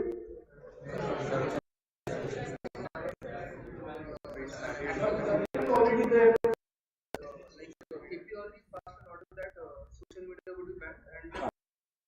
So corruption was already there. They were living with it. But the Supreme Court passed an order that big tech, Meta, Google, TikTok, they cannot operate in our country. So all these big IT companies got together and they did regime change in that country. Now, Gen Z they're just pawns, right? They're the decision maker. Decision is made in Silicon Valley. So just imagine the power of big tech. They will simply overthrow any government which dares pass any law against innovation. The impact of decision making is for the next 25 years. Do you feel any country is going to Facebook, Insta, TikTok, Reels, YouTube? Do you feel any prime minister or president dares take on Bezos, ByteDance, Alibaba, right? So on your decision making, you have to think about what decision to take while either promoting or stopping innovation. Another point is on drones. Drones are great. They will help human beings. They will, deliver pesticides across farms. Drones will deliver medicines in rural areas where people who have no access to medicine. Right? Drones are they maintain law and order. They see where people are gathering. They will authorities. What is maximum usage of drones in today's world? It is to kill human beings. Drones are a great innovation by human beings to kill human beings. Russia, Ukraine, if you see, it's only drone attacks. Even if it happens, 500 kilometers, 1000 kilometers inside enemy territory, it's all by innovation products only. What is the decision making here? So the guy who invented it, obviously never is not a defense company. So someone decided decision making. So it is not necessary that what product you see today or what technology you see today is to be used for that purpose. It is up to decide. You have to innovate. It's an innovative use. Maybe good, bad, up to you to decide. Right? Both and reading life. So edge is when you have an option, at least two options. If you're on the razor edge or you're sitting on a wall, you have two options. You will always have multiple options. For decision making, I recommend is a book called Thinking Fast and Slow. Daniel Kahneman, who's a Nobel Prize. He got a Nobel Prize in economics of all things. But it's a very good book for you to read before you sit for your placement, first year for next year. It will help you understand how your brain takes decisions. Thank you.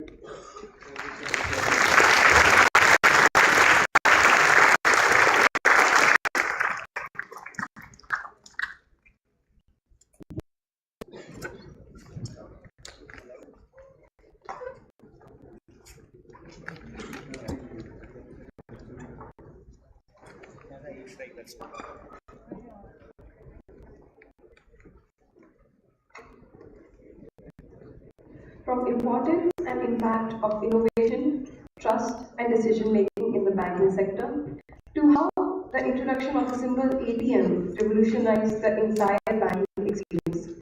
Thank you so much, sir, for inspiring us with your journey of innovation, identity, and dynamic world of banking. As we reflect upon this, it brings us to the very edge of decisions and innovation, where bold choices meet fresh thinking.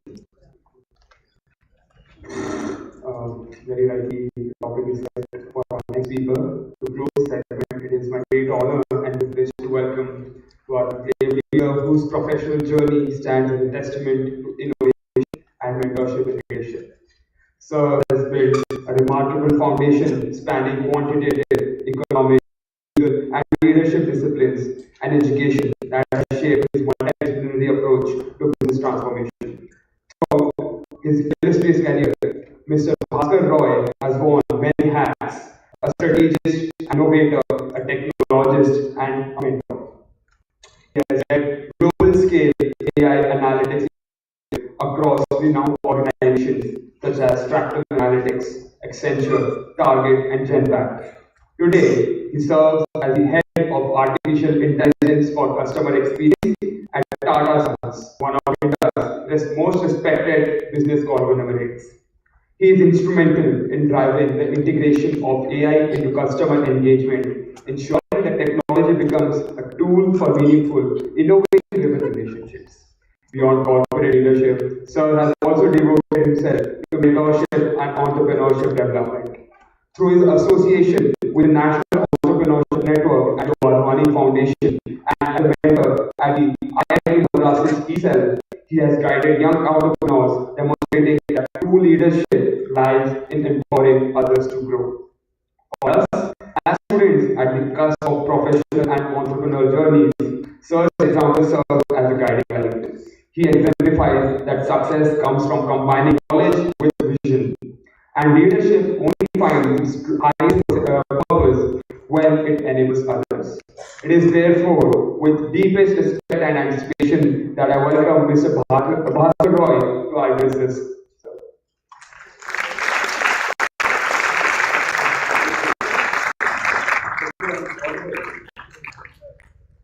Okay, so thank you for the kind words. All I can it speaks more than I have actually done or achieved in my career so far.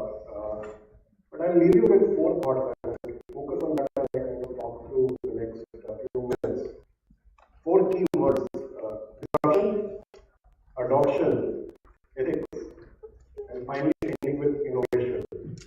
And hopefully by the end of it, despite everything that Aroop was talking about right now on AI, you'll be excited about what lies ahead and how AI can actually be an enabler for all of us as we look at the future.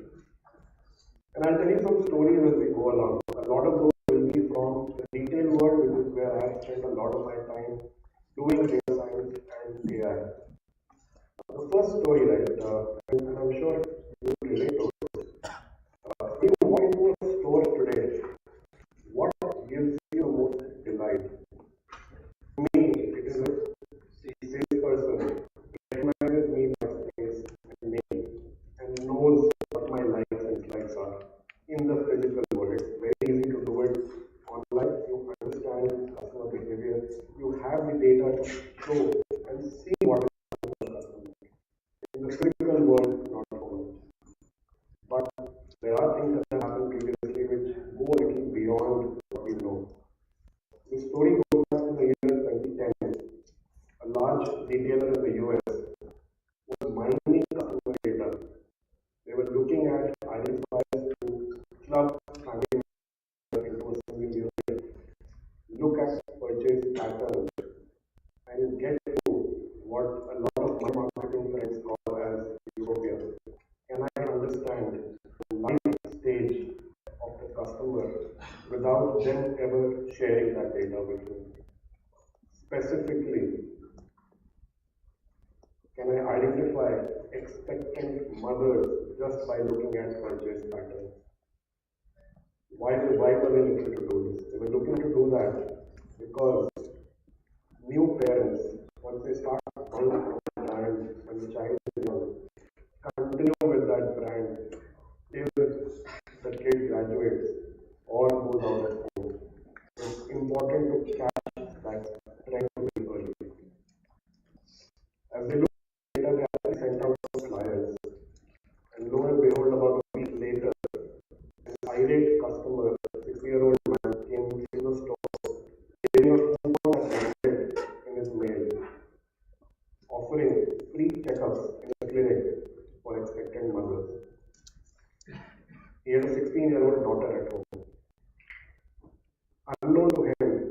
the rest of the family, the lady was pregnant. It showed through the patterns of purchases that were happening on that unit. Now, while as an AR professional, or I'm sure a lot of marketers sitting here, it is a very pivotal moment because you're getting to something that is not very evident on the face of it. But it throws up questions. It throws up questions around ethics that I also want to later. While it's important to understand all these things, a lot of the questions around ethics you will face every single day in your career as you move forward. So keep those ethical considerations in mind as you look at decisions, as you look at how you're taking your business forward. So while driving adoption of these insights is important, you need to think of the larger society at large as well. How everything is getting disrupted and not just now, it's been happening for time. That brings me to what today seems to be the flavor of the season. You think about AI, there are a multitude of agentic AI systems all across you. I'm sure all of us get calls to voice bots. Voice bots that sound robotic. Voice bots that don't understand always what we are saying to it. And that is where that disparity between new technology and adoption of that technology actually comes into play. Anybody take a guess of why that exists? One of course is very easy. It's robotic voice. Nobody wants to talk to a robot. But beyond that, there's a very fundamental reason why those systems and technologies don't work today.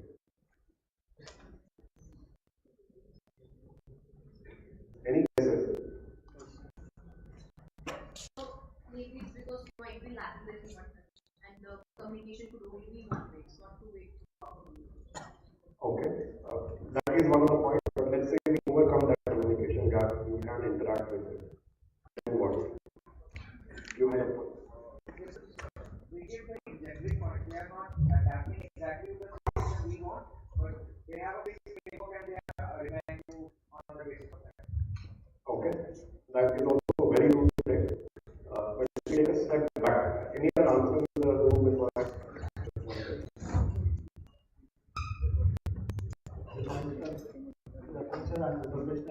I think it's because AI cannot guess from our tonality that what we are trying to say, guess from our say emotions that what we say is that actually what we mean, or we are just joking around things like that. Got it. Okay. All excellent points. So we spoke about empathy, we spoke about communication. We also spoke about how a lot of those conversational elements can take place.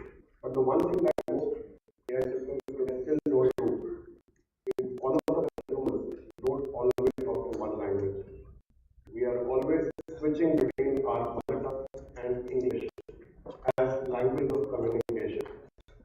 All of us have trained our minds over time to talk to, for example, when you're calling a bank's customer care. You understand what keywords they are looking for and you kind of speak in those keywords, but that's not how we communicate.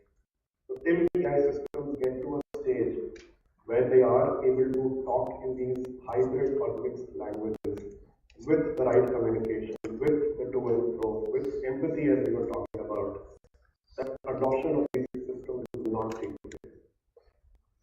But the possibilities of using that are immense.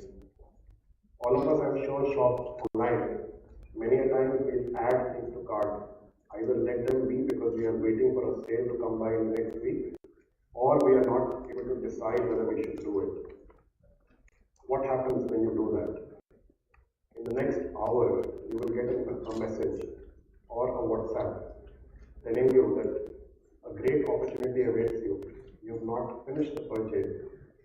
Click on the link and go back to the cart. What do you guys do? Has anyone ever clicked on that and made the purchase? You've not. You've not because you're not decided. You need that human touch in that point of time. Imagine a world where, let's say, a voice-based agent links with your card, maybe has seen the data that you've already stored with that retailer, let's say on the Amazon app, you added your credit card. Can the agent, as that agent calls you, walk you through each step that you need to take to make the purchase without ever having to get off the phone?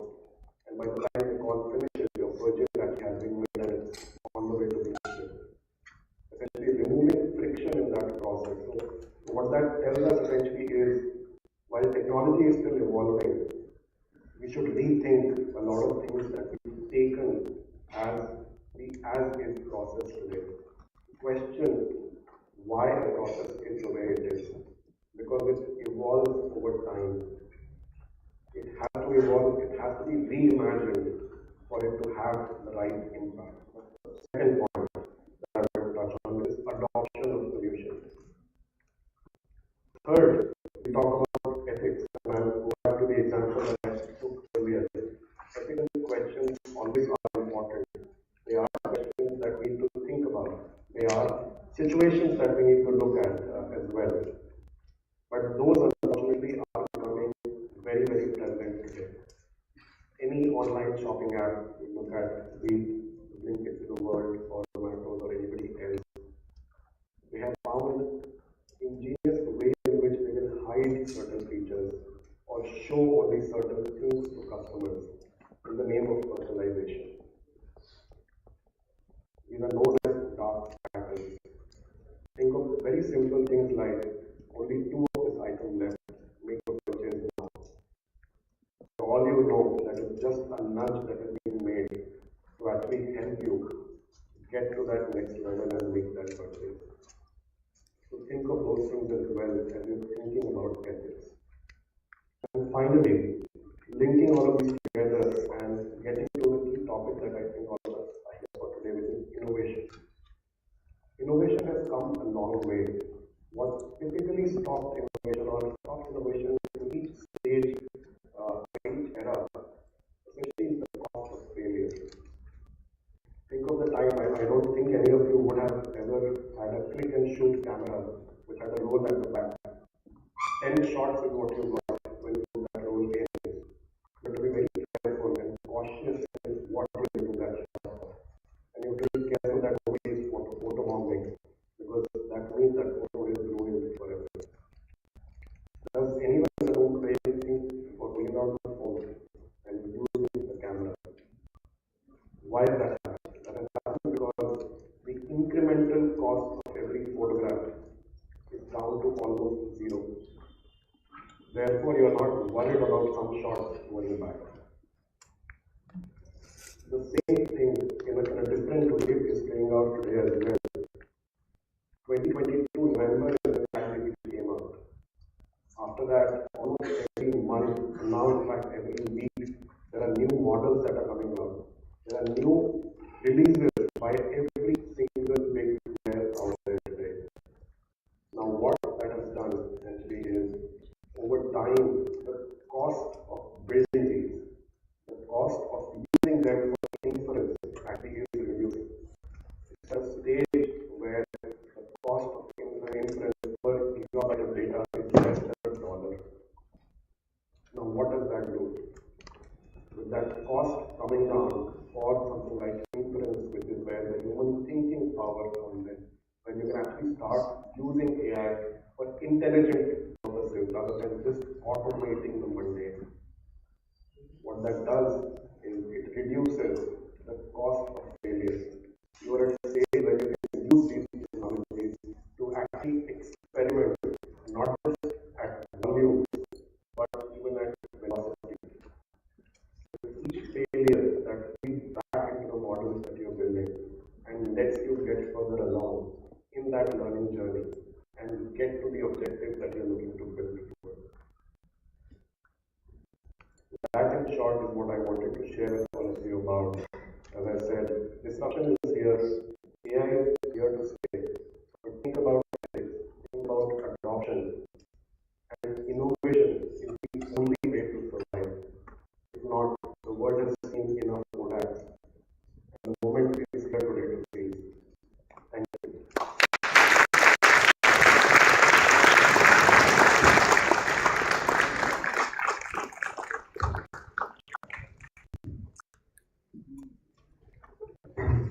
Thank you so much, sir. I think we are delighted by the insights that you gave us about the industry and how the actionable insights from the data and analytics are really reshaping the world that we are living in, and emphasizing on how data integrity should be the foundations and ethics should be the foundations of our way forward. Thank you so much, sir. So as we move forward, that we have journeyed through the four pillars of leadership: execution, decision, innovation, and identity.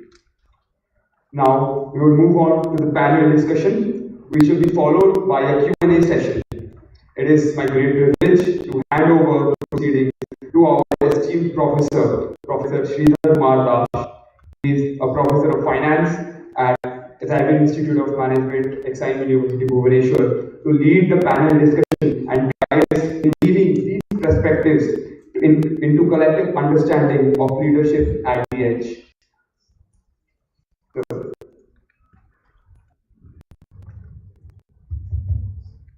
Thank you.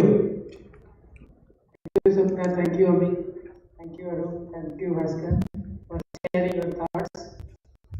Since all of you stood with me. See, students don't know. Professors speak for 90 minutes only.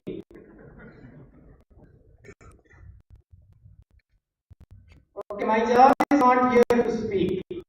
My job is to summarize and allow them to discuss complex issues.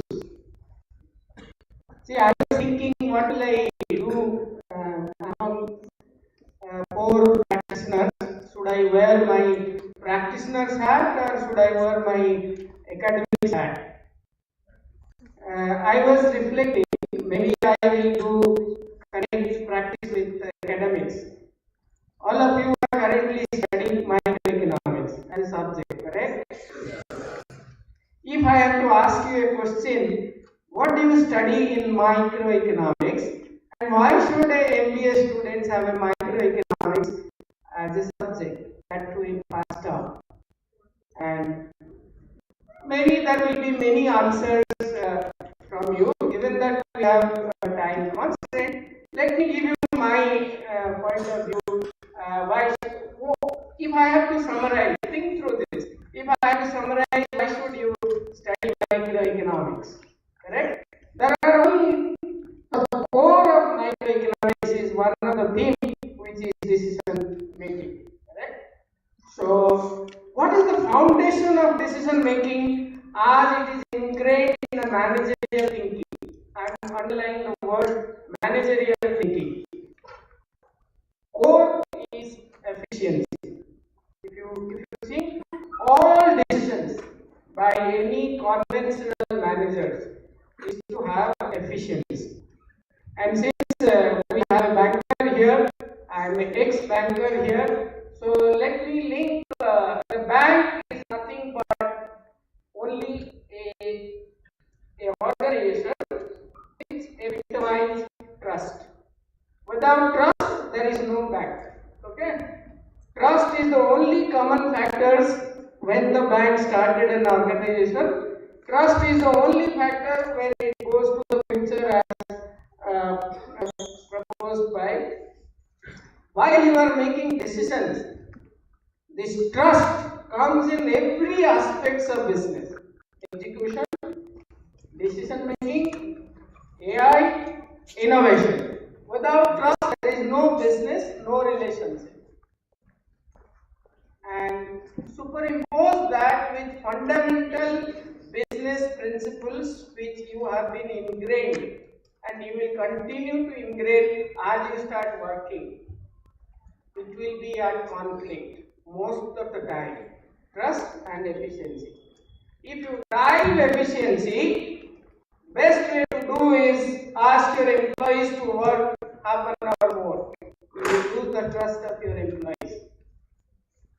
Automate, you will lose trust of your customer. So trust and efficiency will be at conflict. That is when the execution has to come in and the trade-off has to be made while making decisions. Correct? When we all think that this group of students is very different from the last group of students. When I was a student maybe 40 years ago, my professors and my teachers also say the same thing. Change is happening. Only if you look at a history of 400, 500, maybe 1000 years, you will see the we remain the same. Gary, do you think that when the industrialization started from agrarian states, disruption did not happen? AI, internet came, disrupted. AI will disrupt, but after all, we will remain. We will all remain same. We are all magnifying the disruptions. Like if you observe the sea, be sitting in the seashore, you will see a lot of disruptions. If you go 5 kilometers inside the sea, you will see it is calm and quiet. So change is happening, change will continue to happen. Will you be able to adapt to that change? Is something which there is no answer to that. Only you can adapt. I cannot adapt for you. I will leave with a question to the panel members. Since we are all talking about decisions, I want their view on the fundamentals of internet versus fundamentals of AI. How do these two drastic technological changes, rather disruptions, related and not related? And how you think, what is the age we were in when we actually entered the internet age? What is the age we will become when we are in AI?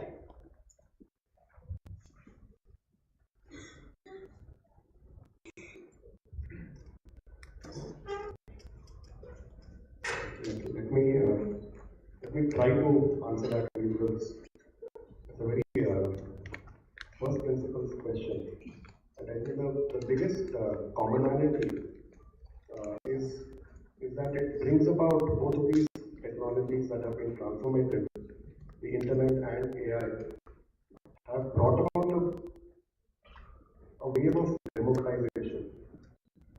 Democratization in the sense that before internet came in, and I think most people in this room, leave alone when the internet started, I think most of you were probably not born when Google came into being in '98.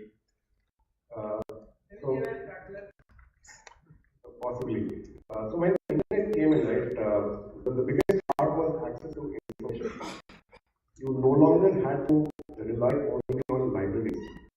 And to give you a reference point, my master's is from a place called JNU in New Delhi. The library at JNU is 12 floors. It has not been audited in the last 30 years, audited in the sense that books have not been moved around, because it is too humongous a task to figure out which book is in the wrong place. With internet, you were no longer reliant on sources of information that was static at the library and could actually get to information much quicker and also exchange ideas, which earlier happened only through letters. So that's one very big thing. With AI now, what I see happening is all of us in the room, whether we are technical or not, we actually have ways in which we can use the AI to transform what we are looking to do in our business. Very simple systems like putting together a folder of PDF files, creating an agent that can help you interact with that file instead of every time opening every single one of them. That process is about 30 minutes today. So that is the biggest commonality that I see. The flip side of any new technology always is the possibility of misuse. And that also is a commonality that is there for internet as well as AI. And to give maybe an example, right, that comes to mind of while things keep evolving and changing, certain things remain constant. I don't know how many in the room have read Isaac Asimov. One hand, two hands, three, four, five hands went up. Read up on the law of robotics framed by Asimov in the year 1940. Replace the word robotics with AI. Those three rules that he had formulated apply as much to AI today as it did to robotics back when he framed it. So with any new advent, I think it's important to use it responsibly and use it in the right way.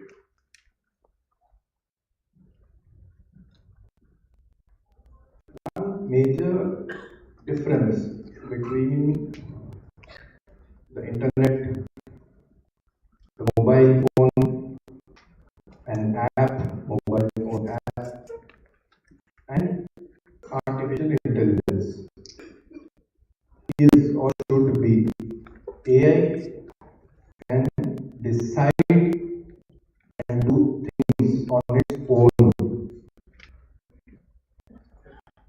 Your mobile phone can't do anything if you don't touch it. It will stay there for days, months, years. If you don't open any app on your mobile phone, it cannot open by itself. It can't do anything by itself. You have to command, instruct, order it. AI, by definition, it is intelligent. It learns. It grows. It's like a baby. It's born. It crawls. It walks on its 2 feet. Then it grows bigger. It's like a human being. Once you are 18, 21, 25 years old, you don't take orders from your parents anymore. Till you were a baby, class 5, 6, you would instantly do what your parents tell you. Today, I doubt how many are listening to their parents today. At the age of 21 years, 25 years. So AI will become that. AI is still a toddler today in 2025. But by 2030, by 2035, by 2040, 50, you can imagine what capabilities and powers AI will have. It can decide, it has intelligence of its own. Then only it is AI. Otherwise, it's a mobile app. Today, you are ordering ChatGPT, prompts. You don't know when ChatGPT will start ordering you around. Right? So, that's a primary difference. But yes, we do not foresee a science fiction scenario where we are ruled by AI bots or AI robots or AI drones or AI in control of the entire nuclear arsenal of the world. We don't foresee that, hopefully. We will not reach such a situation.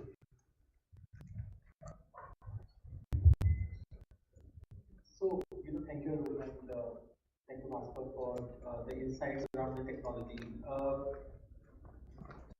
Bhaskar shared a very interesting example that, more often than not, when they go to an app, right, normally marketers will display that only two items are left. And, that may be, the stress is on the word may, maybe market inducement for you to, click to buy that product, right?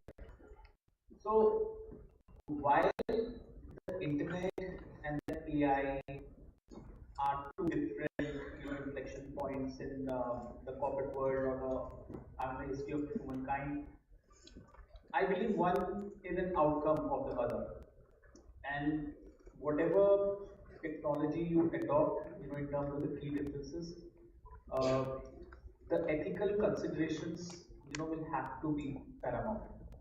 Today, AI might be an augmented intelligence, but like Aroop said, that being a toddler, this technology will grow. 2025, 2040, it will become artificial intelligence. And how we are taking, the future to, look like. So, a very interesting study happened in 1972 by Walter Mischel. It's called the marshmallow test. Not sure how many of you are aware. Right, where a child was left with one marshmallow and said that if you don't eat this marshmallow, and when I come back, I'll give you another one. Correct. So, as the responsible managers, as the responsible innovators, can you have those ethical considerations built in your solutions, where the child in your customer, the child in your stakeholders can wait for that 15 minutes? that's a question which you guys have to answer while you offer this. Hi. So I'll just put it briefly. So I think internet, as Bhaskar also said, helped in democratization. So more, access of information became much more easier to masses and to everyone in general. And AI, again, Professor Rajan, he was sharing today that AI will act like a lever. So the difference between, I'm just repeating what he said, maybe outside. So he said the difference between the horses and the donkeys will go away. So let's say some of the basics, it can help you with your grammar, with your the basic tasks. So I think that kind of thrusts a larger responsibility on us to be better at how we can then differentiate, because it will bring everyone at par at a level, and then it's from there is what the differentiator is. How AI is being used truly, it's it was a revelation. Yesterday was speaking to Mr. Anand from Tiger Analytics. He spoke to you guys yesterday morning, and it was very insightful the way he was sharing about in case of sports. So he was mentioning about the selection of players and how the various activities are being done manually, or let's say there are records of how players are, how a particular player is playing, what kind of the track record, so he was it was an example from football that he was taking.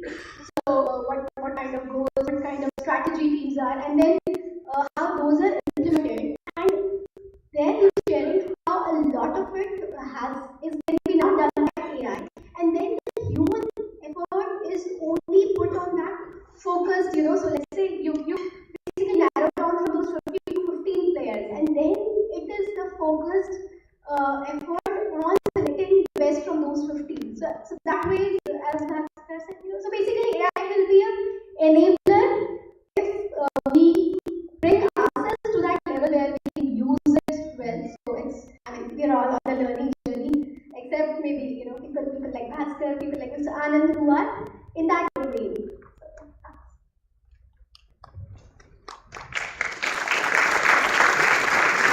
I got the idea from Bhaskar. To summarize it better, he said internet democratized information. As a data analytics person, I also came to know he worked for Fractal. So there is a distinction between data and information. I'm not sure, Bhaskar, whether it democratized data or democratized information. But I would say data slash earlier version of internet probably democratized data. Google probably democratized information. So data slash information. And maybe AI democratized intelligence. So if internet democratizes data slash information and AI democratizes intelligence, what's the use of managerial or management degree?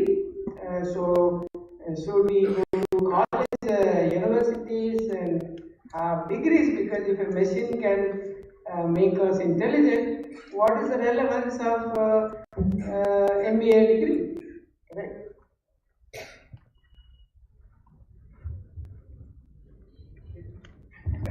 Yes, it's a different one. I'm still framing my thoughts. I think we were also discussing today that truly, let's not get too swayed by this. These are only tools, and as Sir that this is, maybe not the first generation, or we're not the first generation who's seeing disruption. So that's the way things have been. I was sharing yesterday that I was, at one of the learning initiatives my organization had planned for a 5-day training at ISB, and we had some very insightful discussion session, a half a day or more session on digital transformation, on the changing, entire IT interface and how that. So what was very clearly coming out there was that when we talk of AI, ML, these are only tools. Just like when Amit was mentioning, he mentioned about Lotus 1 to 3. Of course, it's a little before your age. So and then the excellent so on. So the message was very clear from someone very technically oriented there was that let's focus on having our functional skills, up to the mark or even higher, I would say. And let's keep our tech savviness, our learnability on the AI side, let's be open to that. That's all that's, I think that, and of course we talked about, okay, in my KY, we were talking about soft skills, on how so important they become, and they become more important in this age where, a routine work is being done. So it's your human touch, it's your emotional understanding, it's your interpersonal skills that give you the edge. But is it a new thing? Not really, because when I went for, when I was doing my MBA coaching, there was this one faculty member. He was teaching us maths, yeah, and he was also preparing for his entrance because he was aiming for something in particular. So I remember, his clear motto of going to a B school. He said was learning is one thing, but he said one of the biggest motto to him is networking, because he said that if I get into a prestigious institute and then the network that I have with my peers, and they will say my peers will, my batchmates will rise 10 years, 15 years, 20 years hence, and the access that I have to the alumni network is one of the biggest, he said, focus area. Truly, to be fair, I did not pay as much, I didn't have as much understanding, but that is one key message I would say. Your network is equal to your net worth. So yeah, just coming back, functional skills, openness to AI, learning it parallelly, and building on all the soft skills, building on the network. I think that's it. Before we agree that whether the management degree is going to be important or not, can I just ask one last question to allow me? It was not shared by my earlier question. That is. Okay? Okay. Yes, sir. Yes, sir. So, how many of you sitting in this room have night canteen bill exceeding 1,500 rupees a month?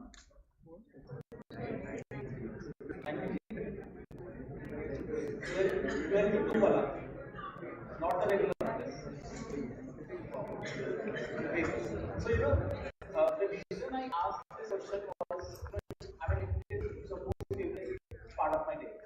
And, while I was in campus for last 2 days,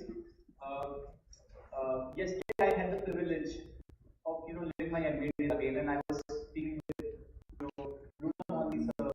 Few of you were awake in the mess, you would have seen that, people were saying. So, and we were trying to solve the word problems, like as an MBA student, 2 o'clock, we also used to solve the word problem.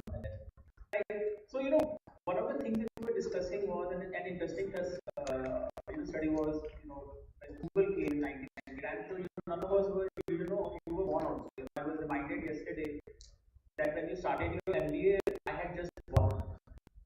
I don't know how the person remembered that he was in the hospital then, that was a statement made to me. But when Google came, I think the biggest fear in the market was a lot of individual jobs to go. Similarly, when AI came, there is a fear that, HCL or TCS, the jobs are being lost. The jobs are not being lost because AI is, replacing human beings. Jobs are being lost because people forgot to reskill themselves. People forgot that the innovation is going to be the only constant. So, MBA will become relevant because it will teach you to implement AI in your core functional areas. If you do not know analytics, if you do not know Excel as a student of finance, how do you implement AI? do not know the core marketing concepts, if you don't know what a marketing survey is, how will you implement AI? If you do not know that how the recruitment value chain or the HR value chain in the organization works, how will you do an AI? And same goes for operations. If you do not know supply chain, how will you implement AI? So MBA is going to be far more relevant than it was in 2002 or 1998. That is when I started my MBA. But the key will be adaptability. That why this technology grows from a toddler to a teenage sensation, how prepared you will be to take this.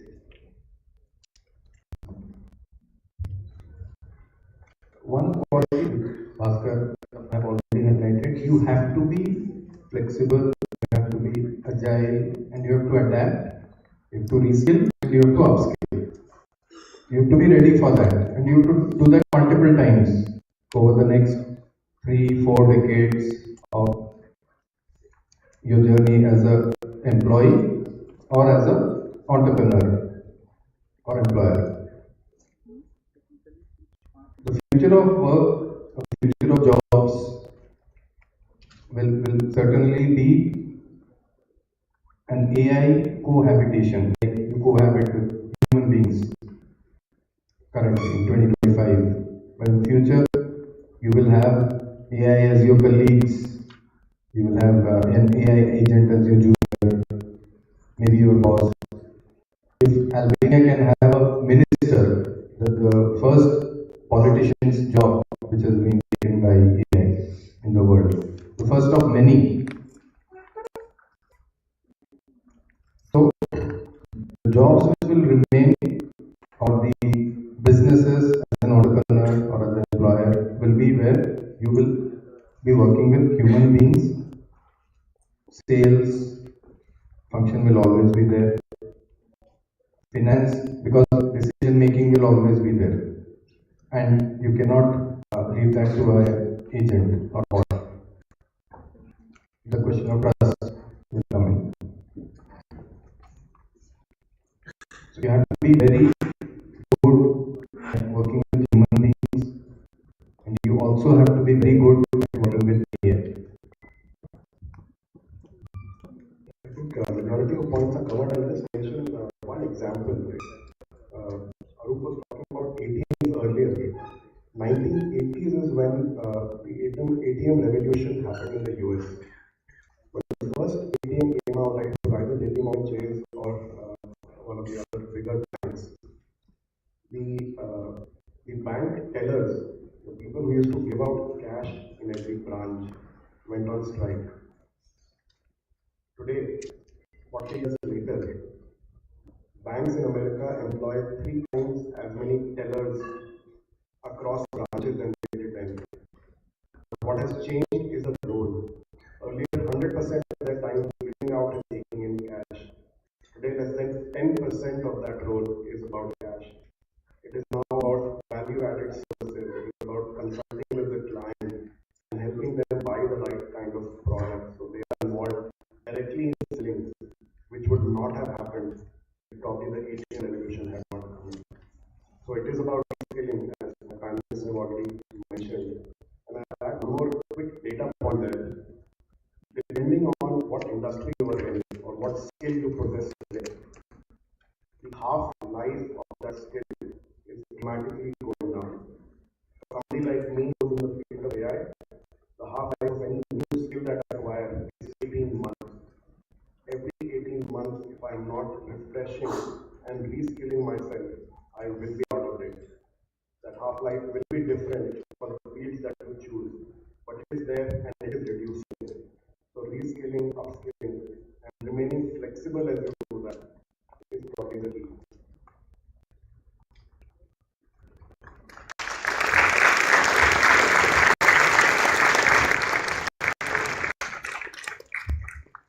I urge each one of you to read it. I have already read 3 articles of this.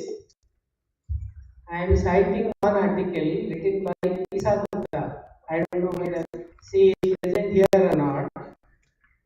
Power of why? Dealing with questions in the world, obsessed with answers. That's the article which I read, and I only asked the question, probably without thinking what would be the answer to my panel member. I actually don't know the answer. While they were answering, I was looking for answers. Like he said, I am organizing my thought, so I have an advantage of organizing my thoughts. I'm not going to answer that. I'm only going to stop with a question. Like Amit was talking about decision making. Currently, everybody talks about analytics, data-driven decision making, correct? And they are now replacing with AI-enabled decision making. Just asking the question: what is the difference between that and judgment? Okay, so think over it. A decision making and a judgment. Where do you think the role of education and how we think the role of humans, let's see 100 years from now, in a hyper-tech world, and probably I'm the only person in this room who do not use UPI, who hardly sees his WhatsApp messages, who hardly have ever used AI. That doesn't mean that I don't read about AI, but I don't use AI so far. For a purpose, I learn by being at a distance so that I don't get across with the noise technology provides. This is my way of learning. I'm not saying that you should. I have a professor friend, Professor Ganesh, who just criticizes me like that. Don't talk to me about AI. You have not ever used anything about AI. I said, okay, thank you. Okay. So now given that my process behind the scene has already told me that please shut up and let the students ask the questions. Please go ahead. If you want any of us to answer the question, you can say the name.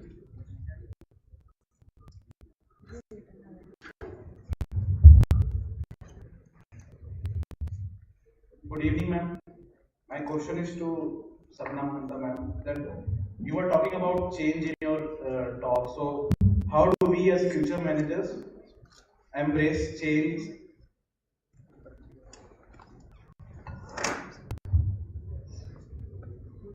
Yeah, so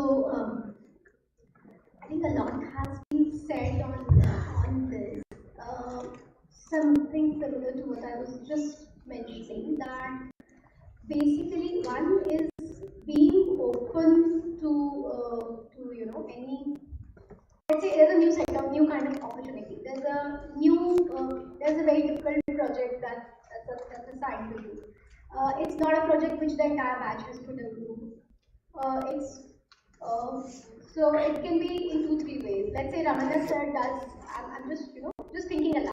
But let's say he does his research activities and he works with the Pahuja or other such organizations, and he needs help on some such thing, and he only asks for volunteering. So it's not a batch where groups are there. So I think just be open to try out something new. Where it's not mandatory for you to do, but it means trying something new, something you're not so very comfortable about. पहले नहीं किया है, उतना sure नहीं है, but all I'm saying is just be willing to stretch that extra bit. That's one. Second, so any work.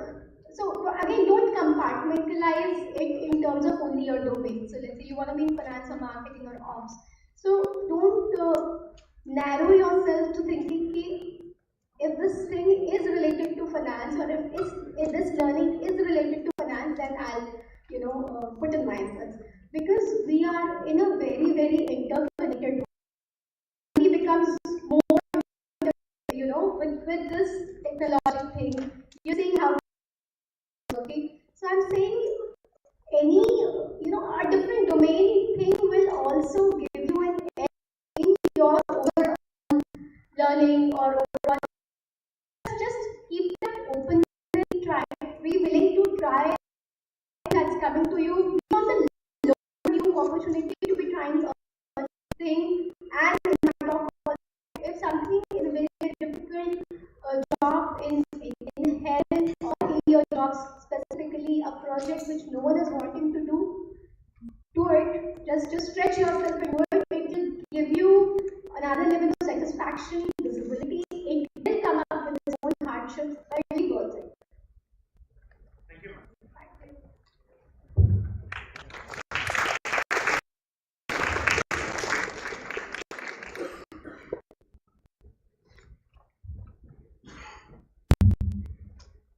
Good evening, sir. My name is Neeraj Salim from extra MBA class of 2027. So I would like to raise a question to Amit Pahuja, sir. So the PPT was very insightful.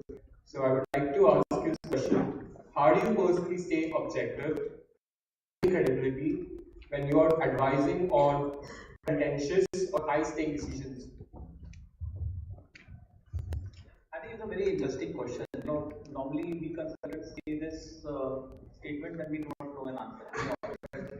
But unfortunately, we don't know this, which I can answer to a reasonable degree of satisfaction. So, if you remember, I said that in my first year as a consultant, I was consulting a 20-year-old professional who would have set up a very complex distributorship, by working at right? And going and telling him that whatever you're doing is shit. Listen to me. First year every grad from USIM and telling an IMA or CI, you don't remember a 20 veteran in the CV that was wrongly calculating particular commission. Correct. So there are two things I could have done. I could have kept silence. I could have kept silence. But what I really believe is that silence, especially in a wrong situation or situation, is not an answer. It is complicity. It is an easy route. The second way is a harder way of doing it. I mean, I don't know, somehow XIMB makes you do stuff, that is a bit complex and you have to take a long route. Just your diagram for 15 seconds. So the old boys hostel and the main gate, our daily convenience stores were right across the gate. So one of my good friends, we used to, so there's a triangle, either you could take a left from the hostel, then take a right and go to the gate, buy the stuff at the same route. Or the other way was jump the ball and take a diagonal route. So a commerce grad walking with an engineer, he was the mining engineer, walking with me, and he said, "Chalo, let's go. I have to buy a register." I said, "Why left? Let's go straight. The sum of two sides of a triangle is always, longer than the third side."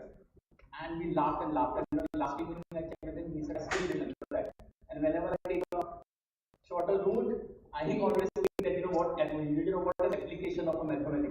If you know that route is a harder route, walking through a damp ground or walking through that and carefully analyzing a situation, complementing it with the data, supporting your assertions with a well searched data, why you believe that dealer communication is wrong and how HUL could have saved the money.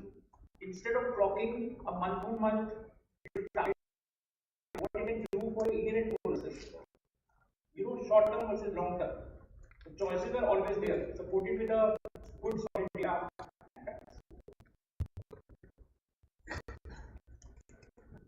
Not sure if you're satisfied or not because this is about silent. I thought I did a reasonable job. Professor Kirk.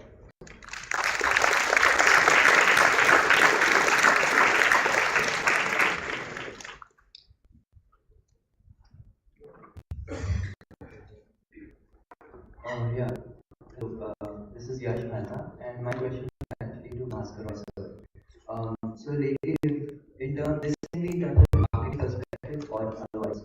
So lately, we've seen that customers actually input data when it's very convenient and they want solutions out of it. But otherwise, there is also talks about complaints about data privacy issues. So in terms of organizations that are currently in AI, how do they or how should they tackle these problems, and yeah, how should they basically go about balance?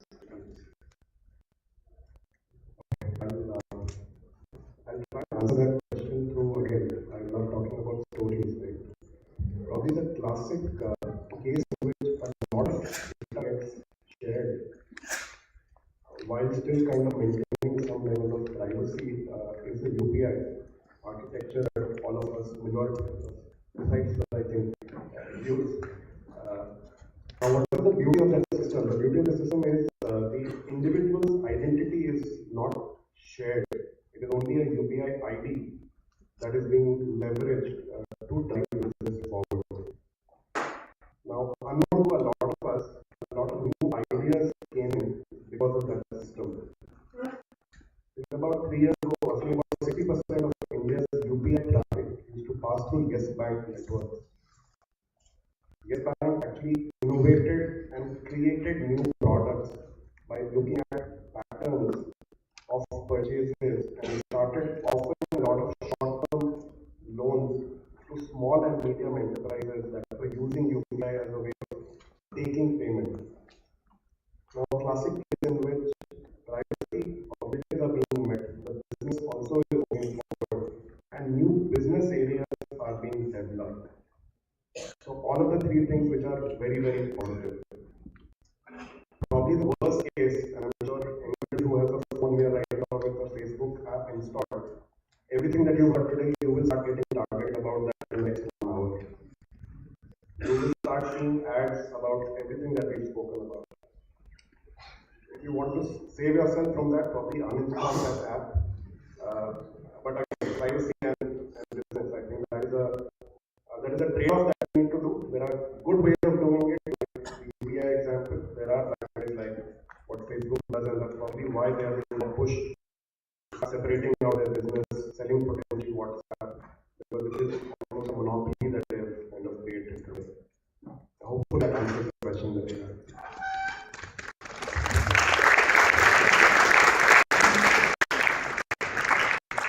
Last two questions.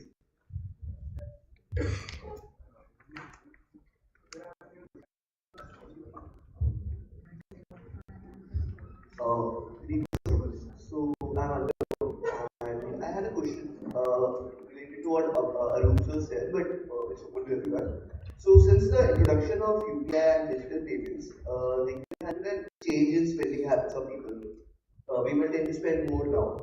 From an economic point of view, it is good that there is more circulation of money, but from individuals' point of view, do you think it is a pain in disguise that people are spending more and disposing more of their income on unnecessary things? Okay, if I understood correctly, it's about customers spending more and how banks, because they don't want customers to spend.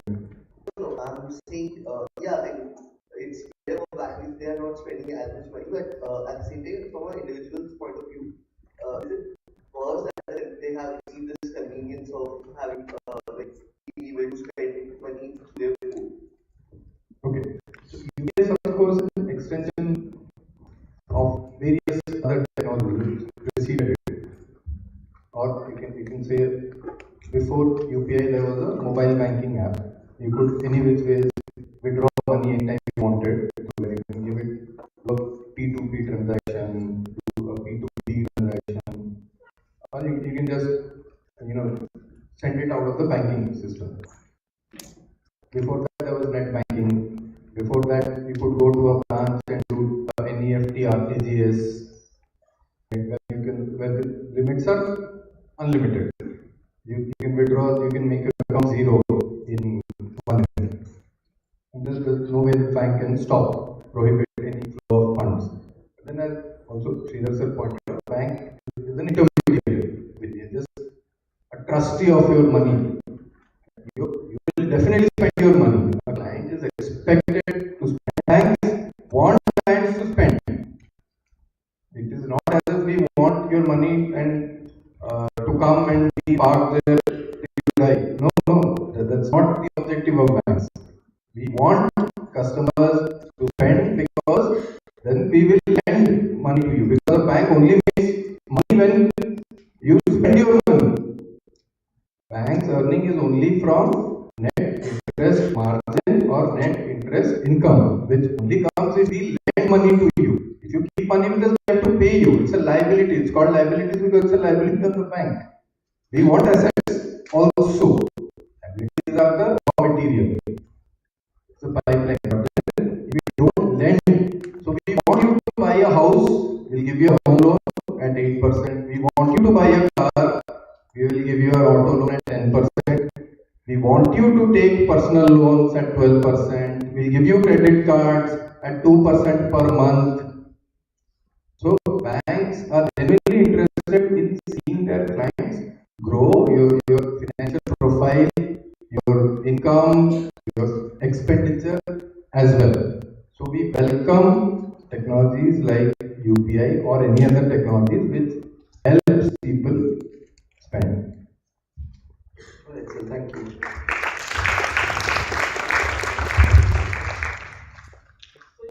Blaming UPI for an increased customer spending is similar to an analogy that watching reels or Netflix or Prime Video or Sapphire, say for example. I mean, I'm sure you are not aware, but go and search what that app was. It's like blaming that because we have internet, available, right? The beauty of a human being is that it's a very convenient answer for us to blame. I mean, technology for all the, ways we, adopt in our life. Always think that the technology is going to be an enabler. It is going to assist you in your decision-making process, not cause, bottlenecks. Maybe the root cause of that increased spending lies somewhere else. Maybe the advantage for you is that you're not keeping cash at home, which is not fetching you interesting, right? Now or you don't know other which is fetching you more interesting, or the cost of lending or providing better efficient processes the bank is increasing.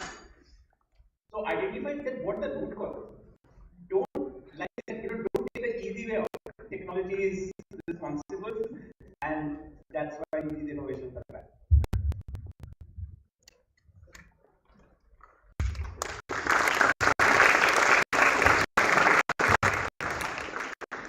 Good afternoon, respected sirs and men. My name is Yash Nair, and my question goes out to the entire panel. So, trust was a recurring theme throughout today's conversation. There is a significant portion of the population that are AI skeptical, right? So, how do we as leaders address this AI skepticism and build user trust towards AI integrations?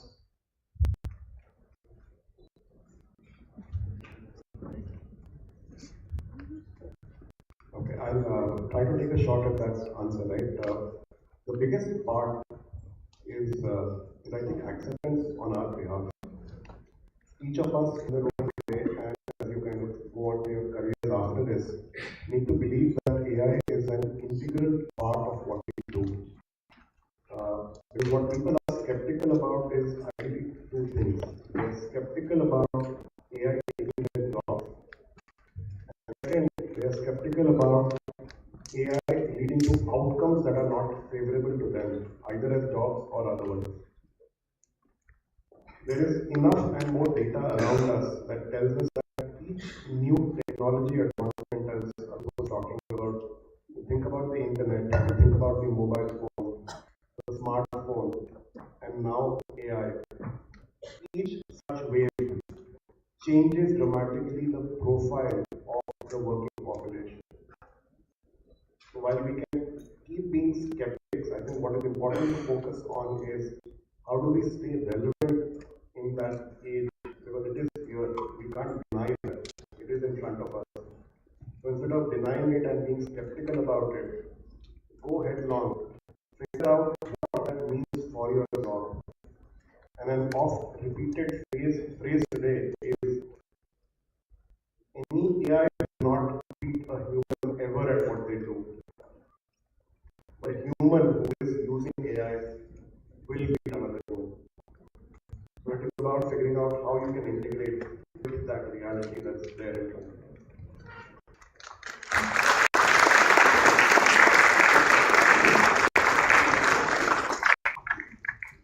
Thank you so much, everyone, for such an insightful discussion. Ladies and gentlemen, as we draw this remarkable session to a close, it is our honor to deliver the vote of thanks.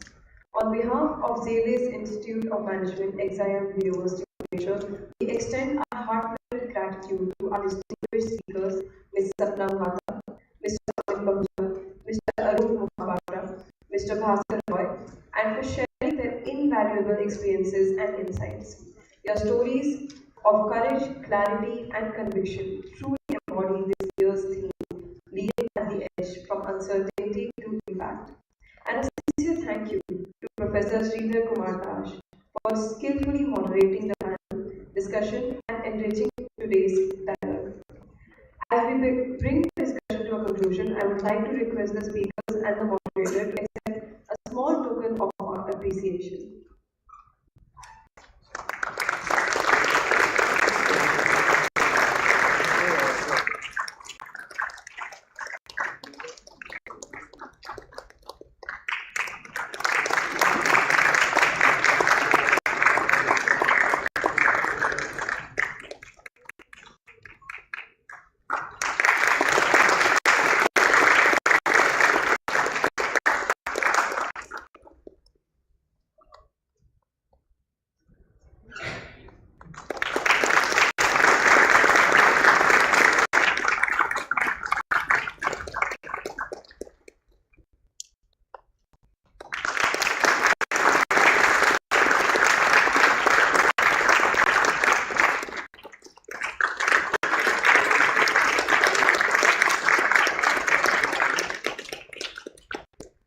I will now request Sridhar sir to kindly present the token of appreciation to our esteemed speakers.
Also, the BES team has prepared something special for our leaders.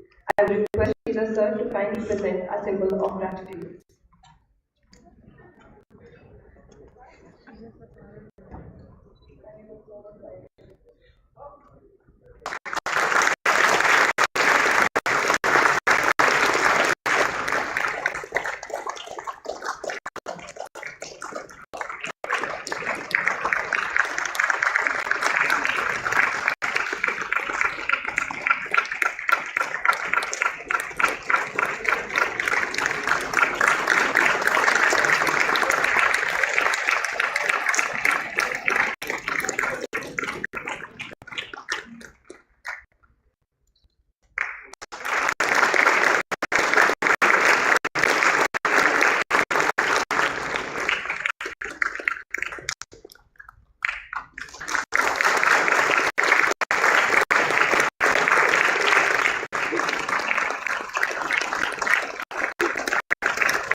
special for our moderator, Professor Sridhar Kumar.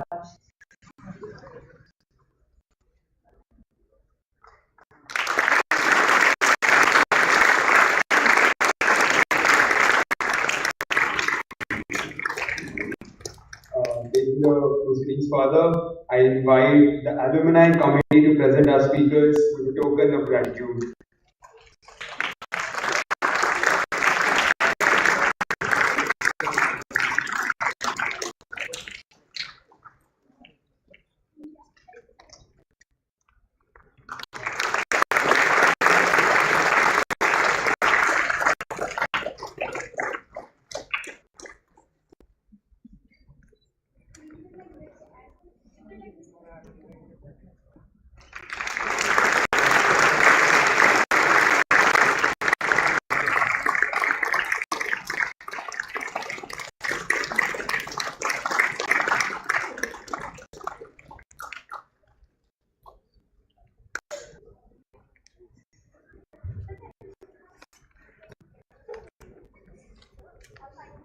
Opportunity.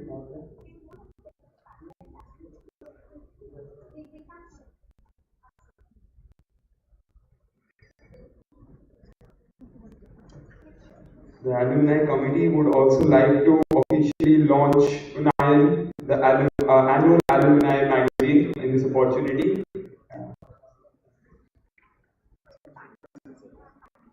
This is the annual alumni magazine, UNION, of XIV.